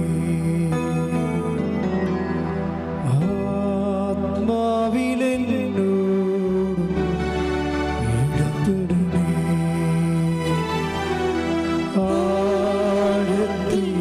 ആഴത്തിലെന്നോടും ഇടപെടണേ, ആത്മാവിലെന്നോടും ഇടപെടണേ. ആരിലും ശ്രേഷ്ഠമാ, ആരിലും ശക്തമാ, ആരിലും ശ്രേഷ്ഠമാ, ആരിലും ശക്തമാ, ആഴത്തിലെന്നോടും ഇടപെടണേ, ആത്മാവിലെന്നോടും ഇടപെടണേ.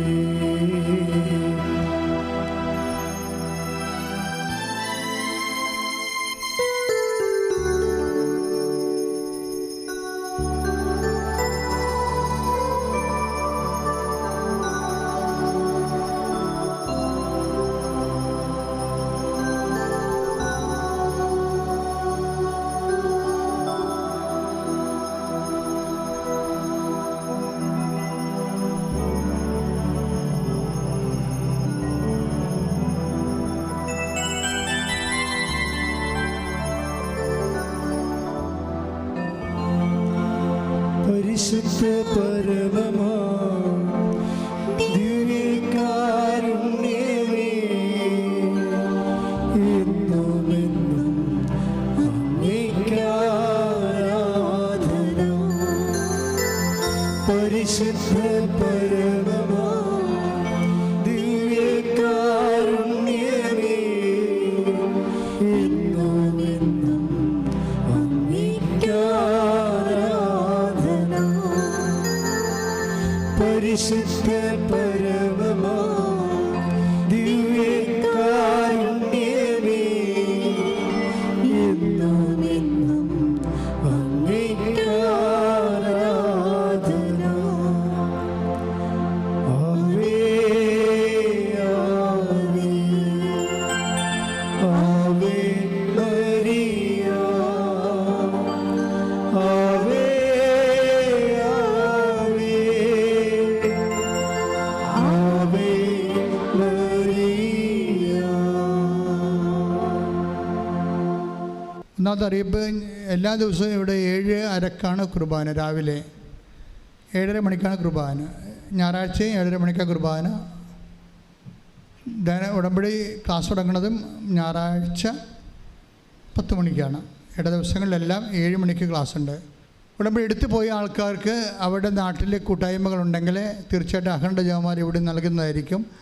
ഓഫീസുമായി ബന്ധപ്പെടേണ്ടതാണ്.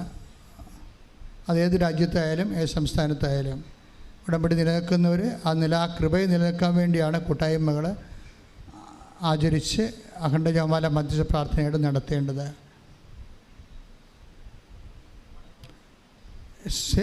നമ്മുടെ മെയ് മാസത്തിലെ മാതാവിൻ്റെ വണക്കമാണ്. ഏപ്രിൽ മാസം 30-ാം തീയതി മുതൽ തുടങ്ങാം. വണക്കങ്ങൾ വണക്കം ഓരോ ദിവസവും നിങ്ങൾക്ക് നിങ്ങളുടെ നിയോഗങ്ങൾക്ക് വേണ്ടി ഏറ്റെടുത്ത് കുടുംബത്തിൻ്റെ പേരിൽ നടത്താവുന്നതാണ്. ഓൺലൈനിൽ വീട്ടിലിരുന്ന് വണക്കം കൂടാൻ പറ്റും. നിങ്ങളുടെ പേരുൾപ്പെടെ നിങ്ങൾ പറയുന്ന ദിവസങ്ങളിൽ നിങ്ങളുടെ വണക്കം ഇവിടെ നടത്തി തരുന്നതായിരിക്കും. അത് ഓഫീസുമായി ബന്ധപ്പെടേണ്ടതാണ്.